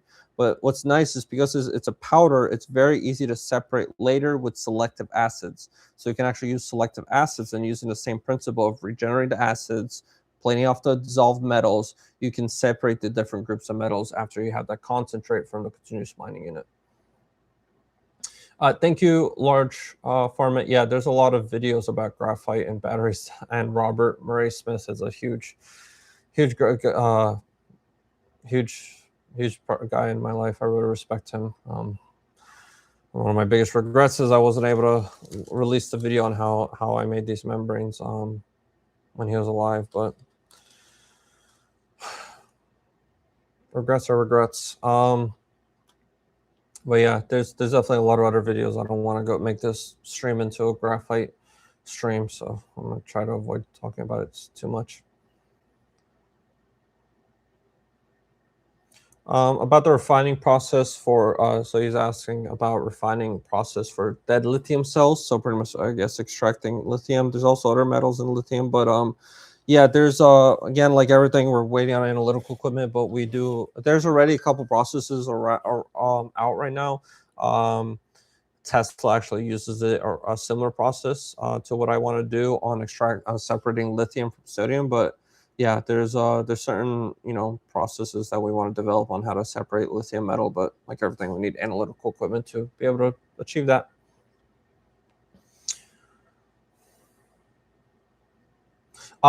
So Mike, you can make bipolar membranes from an ion exchange membrane. You simply create a cation or anion exchange membrane, and then you coat a cation or anion exchange membrane on top of it. So pretty much it's on one face is a cation, another face is an anion, and that's how you make a bipolar membrane. Thank you very much for the $5. You mine with salt. How I mine for fish. How do you mine for fish? I don't know. That's a very good question. I'd say electrofishing, but obviously that's illegal. That's the best thing I can suggest. Again, thank you for the beer. I agree. Fly ash is extremely underrated. Yeah, a fly ash is a really amazing feedstock for not only extracting the toxic heavy metals, cleaning up the huge amount of waste toxic piles that have these toxic heavy metals that are currently polluting the environment. But in my opinion, the biggest underrated thing also about fly ash is geopolymer cement. So fly ash is primarily aluminum silicates, and they're already being viewed for being utilized in aluminum. Fly ash is already being viewed as a direct feedstock for geopolymer cement. A couple things about that. Obviously, the first problem is because they're filled with heavy metals. They're kind of toxic to directly use as that. But if you run them through a mining unit, extract out all the toxic heavy metals, end up with a clean aluminum silicate feedstock that you can now run into geopolymer cement. It's like a boom, boom, boom, win-win-win situation in all ends. It's such a beautiful thing. Like I'm really excited to definitely. There's a company right now I'm working, sort of working with. I've had contacts with them for a very long while, and yeah, I'm very happy with seeing this technology be used in fly ash. It's a shame what happened to Robert Murray Smith. 100%. Yeah, I think he would have really loved this. My name's also Robert, so I love him so much. Yeah.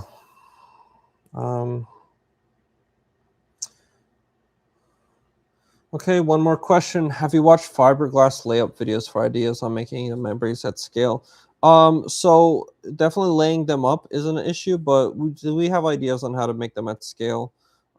Spraying them and having a roller system that I really want to experiment and look into dry processes, so non-solvent based methods of making these membranes, and I'm very confident. I'm not confident, but they already are made in that way, in some way, ion exchange membrane. So, yeah, there's, in my opinion, dry solvent method is dry non-solvent method or a little bit of solvent is the way to go on making these at scale.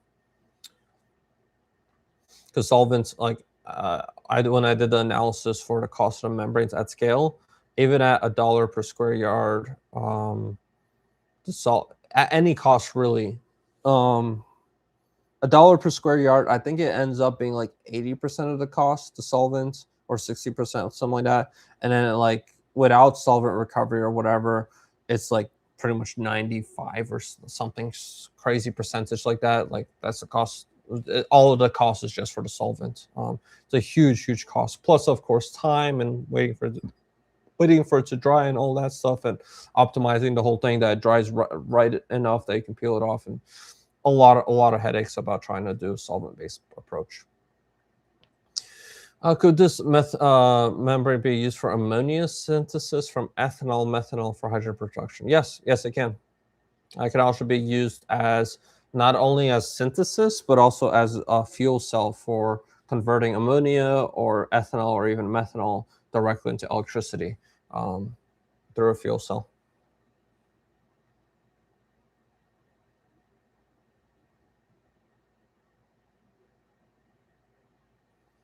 The thing about PVC cement is most have different solvent ratios. You find a product that works well, but not everyone can buy it easily.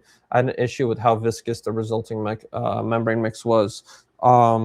With tangent PVCU, so yeah, 100%. I would recommend if you're having issues, just add more PVC cement. 100%.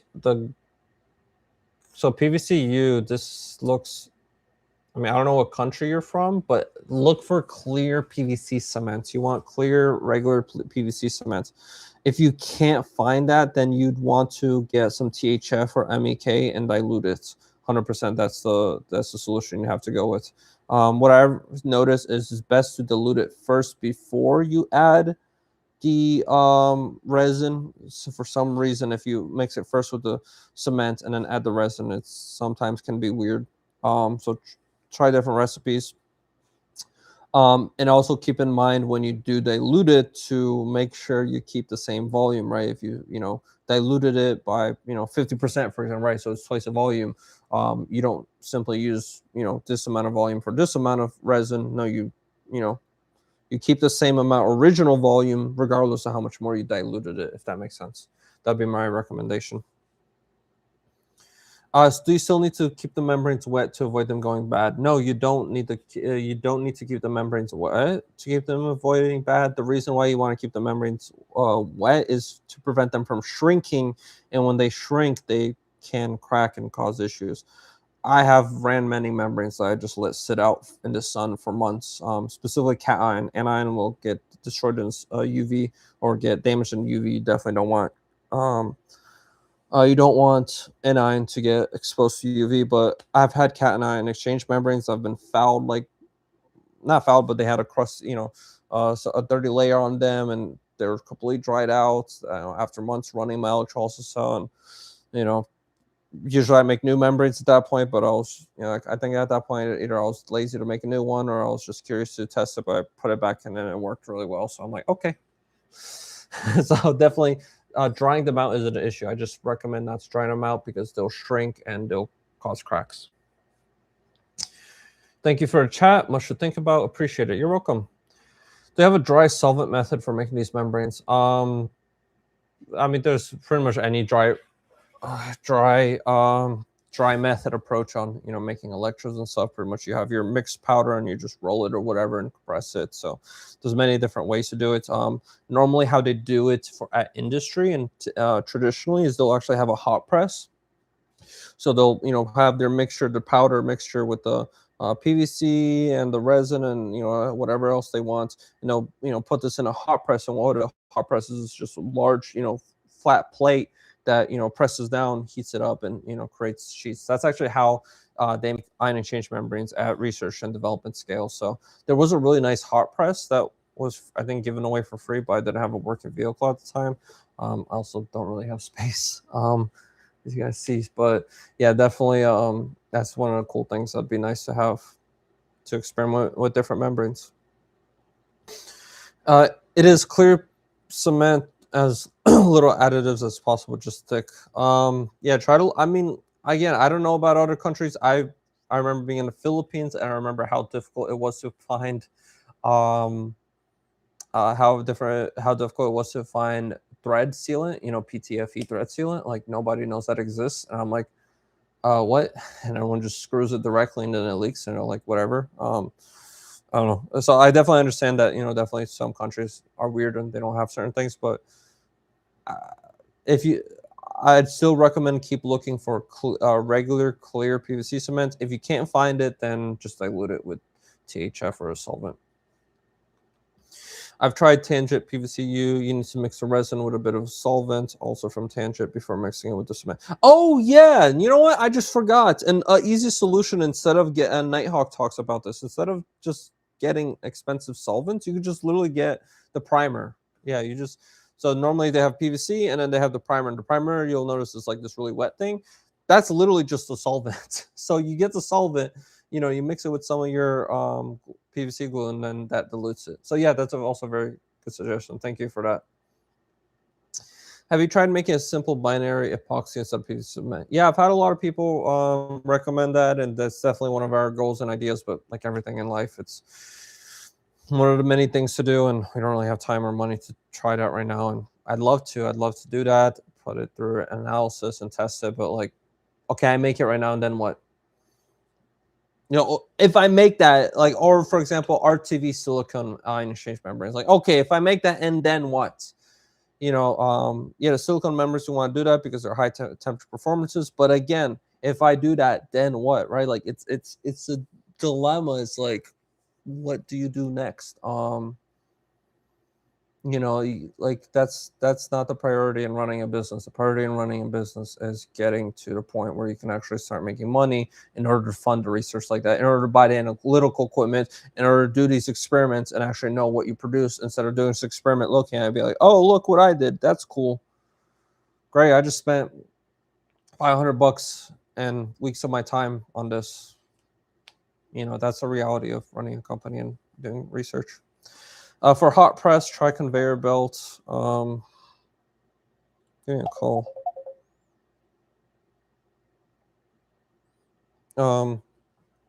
Yeah, for hot press, try conveyor belt. It is portable enough. Yeah, there's again, I don't for mass production. Yeah, conveyor belt definitely is the goal, but for R&D research, you just want a hot press because it allows you to make consistent, sheets and very control the temperature, very controlled things. A a conveyor belt, you want, it's something that you tune and adjust and after you got the parameters right, after you got things figured out. It's conveyor belt is something that you definitely don't R&D on. How many types of materials did you experiment before getting your current memory build? I was pretty lucky with the membranes. The issue wasn't really the issue wasn't the types of materials. The issue was how to fabricate them.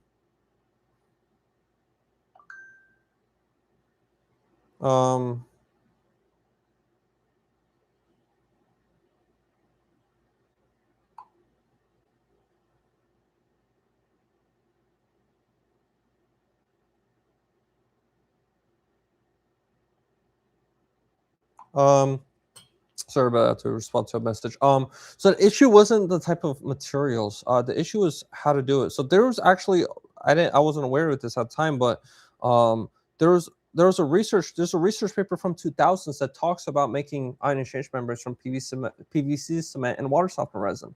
But they had a very complicated way of doing it. They had ball milling and then drying it out and this and this. It was this very expensive, problematic process. The issue wasn't the recipe. The issue was the way to do that recipe. That was the issue. And when I did it the first time, I used a blender and it was very difficult. It was very ended up as it was very, very problematic, right? So it took me a couple dozen different blenders to actually figure out how to grind the resin into a powder very cheaply, very easily, and very simply.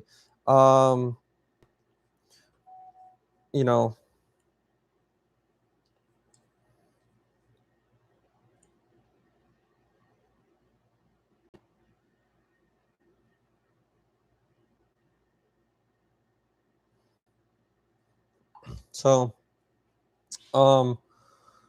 same thing with the lead connection method, right? Like, making the alloy, to be fair, the lead connection method, yeah, definitely if you do different alloys, you'll notice different consistencies and different luck. But doing this, lead connection method, like, again, I didn't create some new exotic material to connect two pieces of materials together. Even like dipping graphite in a lead mold, in a mold, and having lead poured around it, that's a very old, well-known method of connecting graphite rods. That's very well known. But doing it where you do a quick dip method, that was a new fabrication method that nobody really came up with or had. That's the key innovation I think a lot of people miss. It's not about creating an entire new recipe. It's about thinking how to do something at an angle that nobody's ever done before. And like I said earlier in the video, with how Elon Musk, asks his engineers, what is the cost to build something? And he'll ask, what is the fundamental material cost, not how much you can purchase this metal tubing for, or how much, it costs to get this metal tubing sent off to a custom CNC shop and cut it into this, fancy shape. No, the real cost of this is how much the iron costs, how much the chrome costs, or even how much the iron ore costs. That's the real cost, because nobody simply thought of a better way to turn that into this. That's where engineering is from. And same thing with this. Nobody's ever thought of how to turn this into this. It's not about creating a new exotic material half the time. It's just think about how to change the process from a different angle. Hello from Las Vegas. Nighthawk and Light came up with a recipe that uses chopped glass filters? I think you're confused. He used fiberglass mesh. I use chopped glass filters. I'm the one that uses the chopped glass filters. But yeah, no, I'm familiar with fiberglass mesh. That was actually my very first membranes I used, or the very first stuff I used. But I didn't like it too much because it's just really expensive. Um, and you're obviously limited by the size of that thing. But I just came up with the chopped glass method, or that's what I recommend is the chopped glass method, is simply because it's. But in my patent, I do have explanations on how you can coat it on a polypropylene felt or some other surface, and I've done that. So definitely, I'm aware about these other processes. It's there's reasons why I don't do them. What I respect Nighthawk a lot for, and what he's really amazing at, he makes his videos for how to someone can easily DIY and simplify it, at their home, right? How can they can do it super simply with off-the-shelf components. Obviously, chopped glass, that's something that's not very common, and obviously it's applying it and does mixing it does have some issues, or it adds variability that can cause issues versus just like he does, right? He has the fiberglass sheets that he just wipes the ion exchange membranes on, and yeah, so pretty much that's really amazing for a DIY hobby scale. But for a a mass produced scale, my thing always is, how do you mass produce it? How do you make it to a point where it can be mass produced in a factory and scaled up at scale? So that's always what I think. Another example of the mass production is, like, again, the graphite electrodes. When the first process I did was simply having the little mold, put the rod, pour some lead alloy around it, and wait for it to cool down and pull it out. And I'll create, and in the aluminum mold, I'll actually cut out a chamfer, right? So it'll be a chamfer like this, so that obviously when it cools out, I can simply pull it out. But think about what that involves. That means you have aluminum molds. That means you CNC machine them, and CNC machining that chamfer kind of takes a bit of time, unless you have a specialized tool. Additionally, it involves, a jig, right? So you have to have something that holds the rod and pour in that lead carefully, and then wait for it to cool down. It's okay if you're doing a couple rods, but when you're trying to do hundreds of rods, that's a problem. I didn't like that. So that was like one of my things where I'm like, okay, how can I change this process to a way that this can be changed from a super expensive custom tooling process to something that's mass producible. And I came up with the method. I didn't even think of anything about it. And then one day I'm like, has anyone really came up with this? And I looked it up, and nobody, from the best research I found, is nobody's really came up with that. So we're like, okay, this has to be protected and open source. So that's why we did the patent, to open source it and protect it, so that nobody else patent trolls afterwards. Rule of thumb is mass production cost is 10% higher than materials.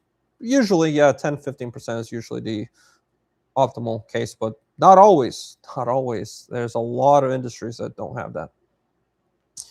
That's why Elon asks for raw material costs. It's well-known business, mostly. Again, I think for you and me, it's a very common sense thing. But you'd be surprised how many companies, how many people, how many engineers just do not notice. They don't teach this stuff in school. They do not teach this stuff in school. I don't mean this to degrade or dismiss anybody, but I see it time and time again. A lot of friends and people, and even on the Discord server, a lot of people talk about solving problem stuff, and I see the way that they think about problem solving. I'm like, oh, they're not too. They don't have these true understandings of raw material costs, or true understandings of scaling up designs, or this, for like a lot of people, it's not something intuitive for them. I think it's something that certain people are they're good at that, right? Other people are good at other things. So everyone's good at different things, but definitely do not just, oh, everybody knows that. It's not the case. Hello from Germany. Hope your project goes well. I find it super interesting. Have been following your channel. Thank you very much. I learned a 10% rule from a long-term GM guy. Again, from a long-term GM guy, not from a college or from a university or whatever. I think that's what beautiful. A lot of these things are from actual people who have experience, and sadly nowadays that's not the case anymore. A lot of people are, getting their lessons and educations on how to do things. What does it cost to get a patent? So it depends.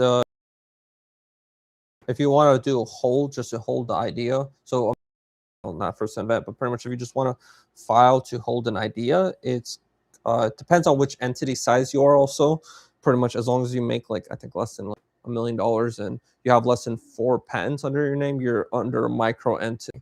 If you have more than 4 patents under your name, and you make less than $20 million, then you're a mini entity or something.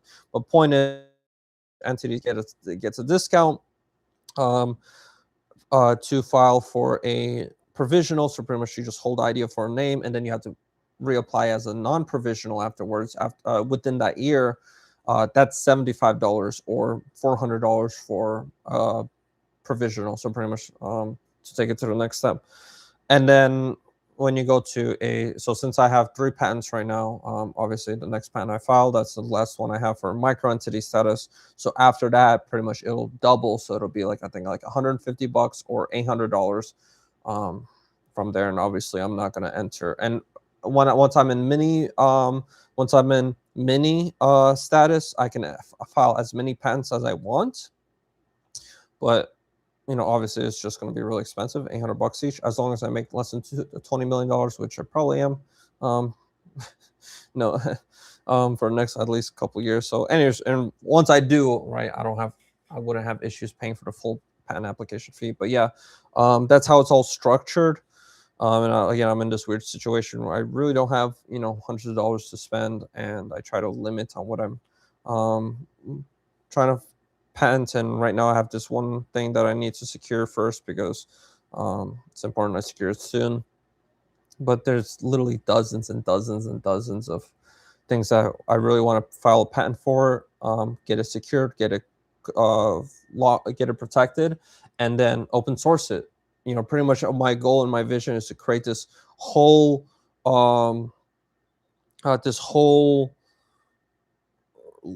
almost like a library or just a bunch of IP work that is, secured and open sourced under the copyleft license, where if a company wants to use it, they have to open source their own work, right? And under that system, pretty much it will create this interesting philosophy or interesting situation where at least for the next 20 years, which is more enough to secure and settle a industry, but pretty much create for the next 20 years where anybody that wants with electrolysis has to open source the work, because the fundamental technologies are all open source under a copyleft license. And if you don't play this game, then pretty much you're screwed. That's kind of the hope and vision and game plan I see happening, is if we can get enough of these patents secured and enough of these ideas protected, that pretty much it'll create a forever open source industry that is very beautiful. So yeah, that's pretty much my goal, but of course, like everything, costs money. So help donate. Right now, our primary goal on the GoFundMe is to buy analytical equipment, but definitely, things like purchasing the electrolysis cell on my website or whatever. All the GoFundMe money that goes directly to whatever the GoFundMe, is currently raising for. But stuff like the consultation fees or buying electrolysis cells or whatever, that all goes to actually funding, other aspects of the business. I thought it was crazy for looking at how good of a deal a product is by comparing how much the material was. No, see, exactly, like Jan, you said it perfectly, right? Like some of us, it's like intuitive. It's like, it's obvious, right? Like, but for a lot of, again, for us it's so obvious, but like we kind of like gaslight ourselves, like, oh, are we crazy for thinking this? Because nobody else sees it from that lens. It's weird. It's really weird. Yeah, they altered a lot of things about patents since Obama. one of the biggest changes was changing the first to invent to first to file, which is a good and bad thing. You know, of course, there's a lot of problems and headaches if you try to do first to invent. I kind of get that point. Though it's all incentivized to disclose inventions to the government so the government then can use it. That's the whole point of a patent. But yeah, it's all a weird game. My goal isn't to play that game. My goal is to play my own game. And I've had a lot of people that have a lot of really, you know, deep background experience into this whole game, and they're really shocked when they saw the way I did it.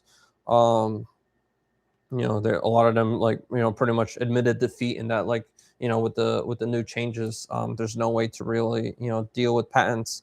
And then, you know, now I'm doing things, and a lot of those people are like, oh wow, you actually like completely changed the game, where now it's actually, you know, makes it practical to actually go down this pathway. So yeah, I'm very happy with how things are doing, and that's why I have a lot of conversations with other startups and a lot of companies, you know, that like, hey, look into doing it like this.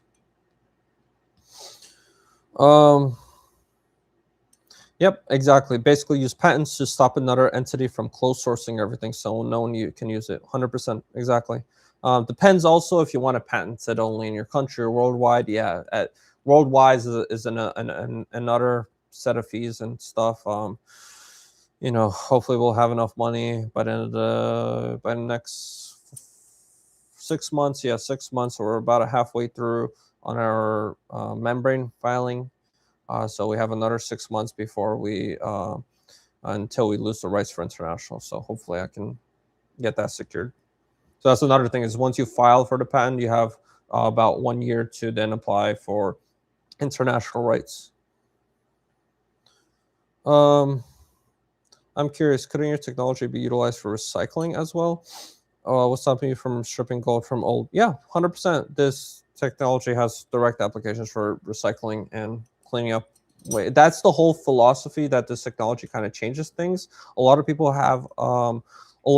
kind of like, if they knew some basic metrics, they're like, oh wow, we really need to change how everything is done in society. But point is, like, one big thing a lot of people don't realize is we actually end up throwing away more waste, especially if you include mining tailings. But if you evaluate how much, for example, silver we throw away versus how much we mine, is the same amount. Okay, and in some elements, it's even more. We throw away more than we mine. So if we end up recovering the metals that we throw away, we wouldn't have to create more pollution in the environment. We could simply recover it from the existing waste. Now, of course, the people have the misconception, oh, that this is going to completely eliminate mining or whatever, and that's also not the case. It's simply going to lower the cost, where then it's going to unlock additional technologies, additional utilization of these metals, like silver and solar panels and so forth, where instead of, you know, companies being hesitant to use it or whatever, it'll increase usage because, you know, but the most important thing is being able to recover that from the waste, where instead of it being you know, building up in a landfill somewhere, we reuse it for the same product, you know, or a different product. So yeah, it's this technology definitely completely changes how all of this is done. And DARPA actually has this envisioned, and they have an entire program right now. Interestingly enough, DARPA was actually founded and created in order to do elemental separation, and they've struggled and I'd say completely failed at that for their entire lifehood. Chase it again, and good luck with them. Had a very beer. I'm very disappointed. I was very excited with them because they brag and they talk about how their entire organization is non-bureaucratic, how they, you know, are very exploratory, how they're very risk-taking, and I was slightly exposed to them. I'm like, oh no, this is another bureaucratic government agency. I'm very disappointed in them. It's actually even illegal for them to be like that, because they actually have set fixed agendas of what their requirements should be. And, you know, anyways, that's the entire thing on its own. But I know DARPA has a lot of bad recognition by a lot of people, but they invented the internet. They're the people that create the technologies that create entire industries. That's their whole thing, and that's literally what this technology is unlocking an entire era. So if they don't want to be a part of that, what can I do? I can't force anybody. Um,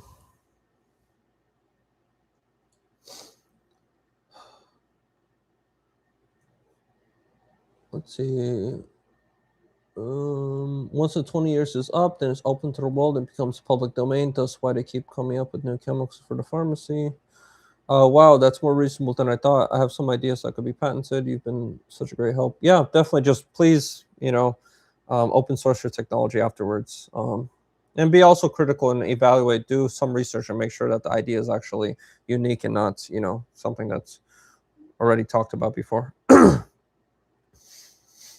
There's also a lot more. It seems simple, but there's like a lot of headache and work involved in actually filing it and creating account and so forth. That was like a 4-month hassle for me with my patent, creating my account, but I luckily was able to get it through. But it's definitely a lot of, I mean, people literally hire entire law firms just to be able to file patents, and there's a reason why, and I'm struggling to do this all myself, but doing it pretty successfully. The real question is whether copyleft will hold up in court. It is. It's never been put to the test for hardware. Well, M1. So there's a couple things. So the copyleft license I'm working with is CERN OHLS. That one has been held up in court, and that one has been successful. So that one was created by CERN, right, Switzerland. So definitely, it's not a. That was one of the biggest problems that Prusa had, and why they had to change their license was because they tried creating their own license, and unless you're an entire legal firm with the top, Harvard, top minds in the world to like critically evaluate every loophole that is possible, then you're kind of gonna fail. What's nice is CERN, Switzerland, they already figured this out, and they created the CERN OHLS license.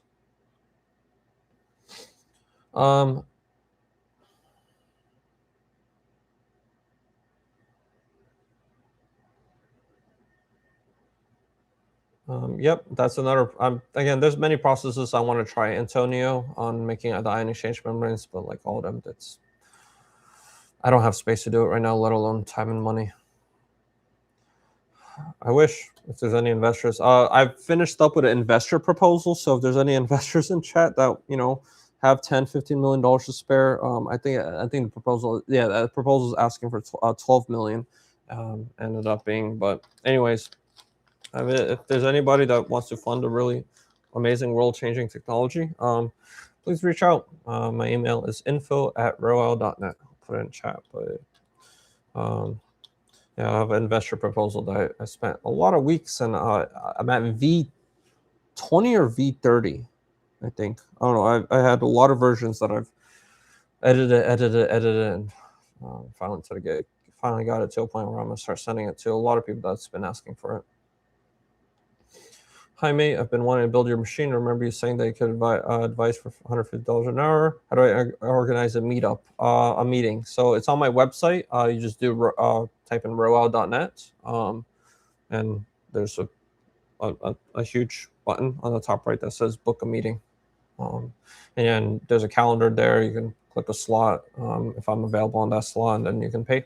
Simple as that. You could even use 2 slots. Yep. Oh, that's interesting, to make the bipolar membranes like that. Yeah. So you want to make them very thin, so definitely the slots are going to be very thin. That is one thing that my replicator tech includes, refining. My idea was to patent, sell a book online, low cost, as being a license, like $20. You're not gonna, so large format. That's the biggest misconception a lot of people have about patents and technologies. And I said this earlier, but one of my great helps right now that's helping me with this whole thing, and he has many patents of his own, and he's built entire companies and so forth. My favorite quote from him that I completely agree with, and I say myself, is ideas mean nothing, right? You having an idea and you selling a book or whatever, like nobody's going to buy that. Absolutely nobody's going to buy that. It takes sitting down and actually creating a company and creating a website and creating marketing and creating legal and liabilities and this and this and this and this and this.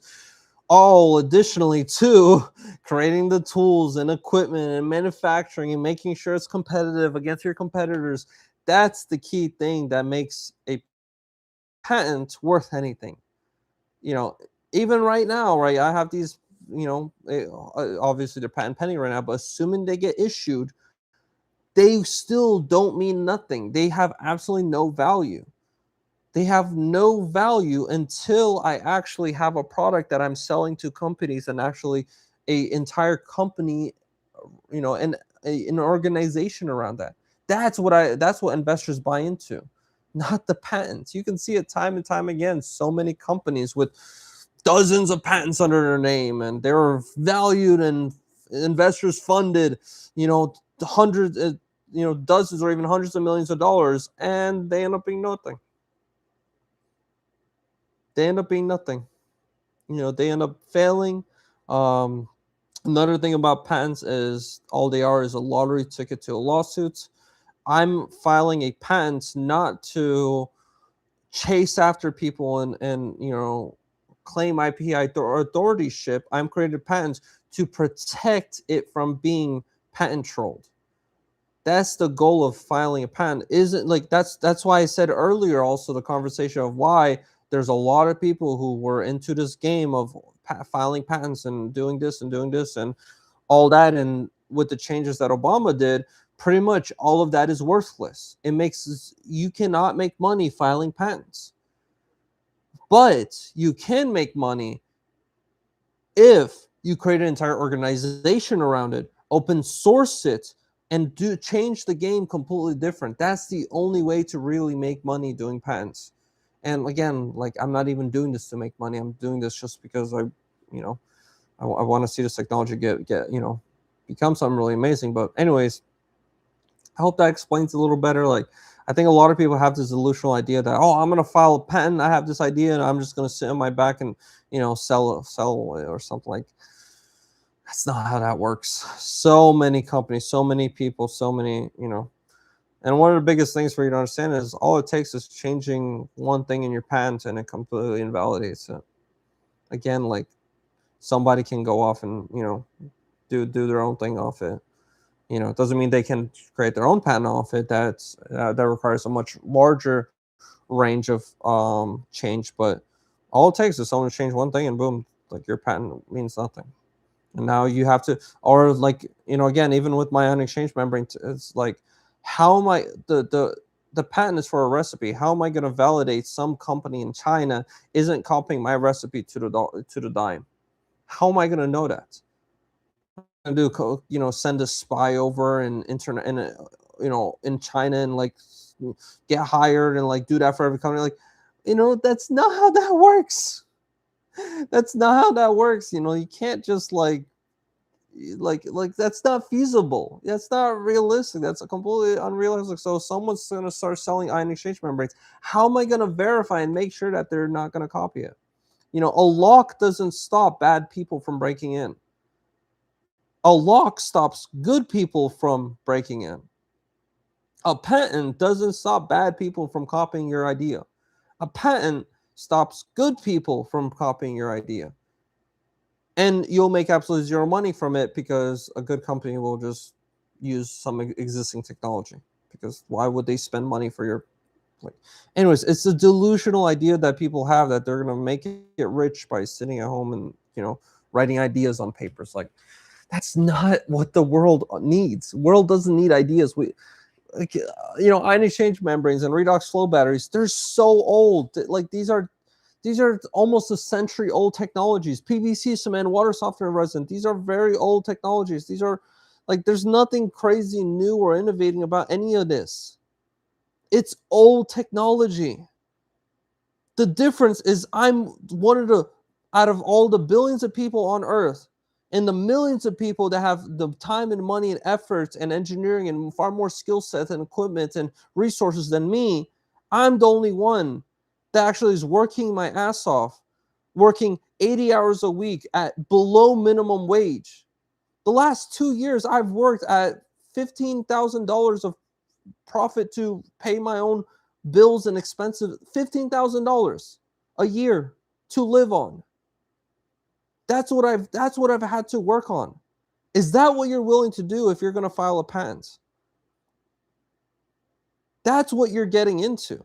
That's the hard reality of all this. This is not some fantasy land that you come up with an idea and you sit. That's not what makes the world go forward.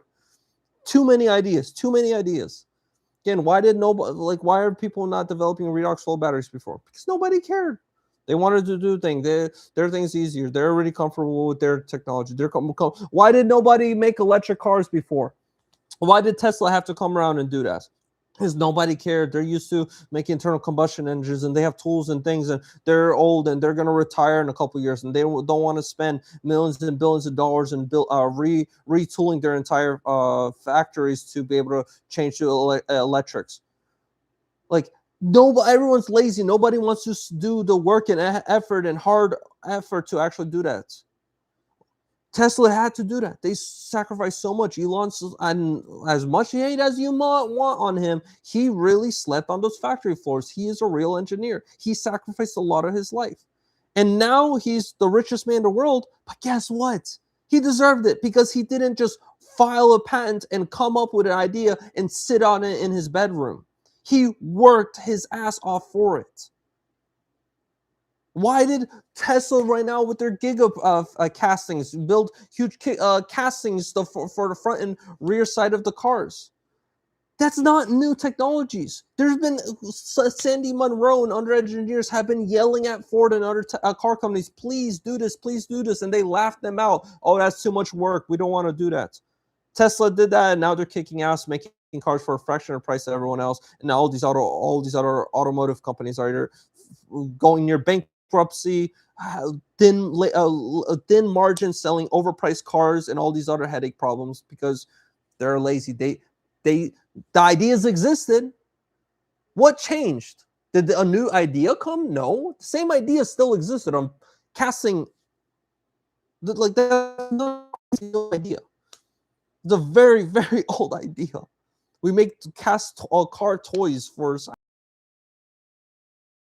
There's nothing. Non-stop, spend every pad living on bare minimum to get to that point. That's what costs money. And that's the part I think a lot of investors miss. That was long enough of a rant. Let me go. We don't have many new comments. I think a lot of people. I don't know if you guys like that or what, but anyways. I only started noticing this recently, but doing or building anything takes so much money, time, and resources. No matter how simple the idea is initially, problems only appear to try. Yes and no, Jan. So one of the things that I do want to give a different perspective on is think about what it would have taken to do what I'm doing back in the day, right? I'm able to launch my own website, create my own products, sell them, do scientific research and development, acquire analytical equipment, build this entire workshop I built myself, file for patents, create an LLC, create an organization, create an open source charter. These are things, each one of them require an entire team to do. Now, I'm not saying that now it's super easy or whatever, but no way would you have been able to do this not just a couple decades ago, but a couple years ago. No way would you have been able to do this. We live in a really beautiful time today where it's easiest now than ever. I'm not saying it's easy. It's 100% difficult. It's 100% expensive, and 100% it should not be this. And this is my biggest complaint I give to other content creators, other YouTubers, that, hey, why is it so if somebody came up with a cure for cancer, it shouldn't be that they should work 80 hours a week and stress and live on bare minimum and all this headache to try to build a company around. That should not be the case. If someone has a really amazing invention that completely changes the world and completely changes humanity for the better, it should be this easy to integrate this into society, get the person the funding, get the person the resources to actually do that. This is the 100%. That is a huge, huge problem that I heavily critique a lot of other YouTube creators for not giving other technologies a chance, the rightful chance they need to get the publicity to at least find that angel investor or whatever. But anyways, regardless, put that aside. the other side of the angle of it, the devil's advocate is 100%. We live in a beautiful time in society today where you can do so much today, and thanks also to AI. And I mean, it's been such a huge help to me. I remember it took me 3 months, me and my friend, 3 straight months, 3 months.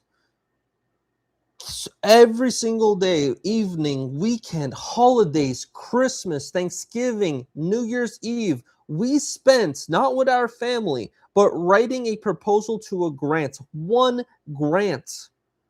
3 months, thousands of dollars I spent, not for a grant writer to write anything, but just to review and give me suggested edits. Thousands of dollars I spent, with also thousands of dollars my friend and another person helped donate to help pay for that. Like, normally people spend tens to hundreds of thousands of dollars and an entire legal team just to file for one grant. Okay, that's what it took back then. Now with Claude, thankfully, and all this help I've been able to get with AI, I've been able to file for 2 grants this past month. Like, and they're really amazing proposals. They aren't, half-assed. Like, I reviewed them and I make sure they're very amazing, but so much help is AI able to achieve. And, it's definitely the world's getting a lot better on that aspect, but I think society definitely needs to put more emphasis of like, hey, we should not make, finding someone with a cure for cancer or, some other amazing technology have such difficulty in getting out. Anyways, I think that was long enough of a rant. Any other questions? It's a 2 hour and 16-minute stream. Feel bad. I hope I wasn't yelling too hard at you guys. I'm not really yelling at anyone. I'm just yelling at the world. I'm yelling into this room. So make sure you have a bottle labeled drink for your lab. But anyways, if you guys are finished up with your questions, I think I will finish up. I'm kind of getting hungry. That took a lot out of me. But again, thank you guys a lot for sticking on to stream. Thank you guys for your support. I'm going to keep working my ass off. I'm going to keep working hard on this.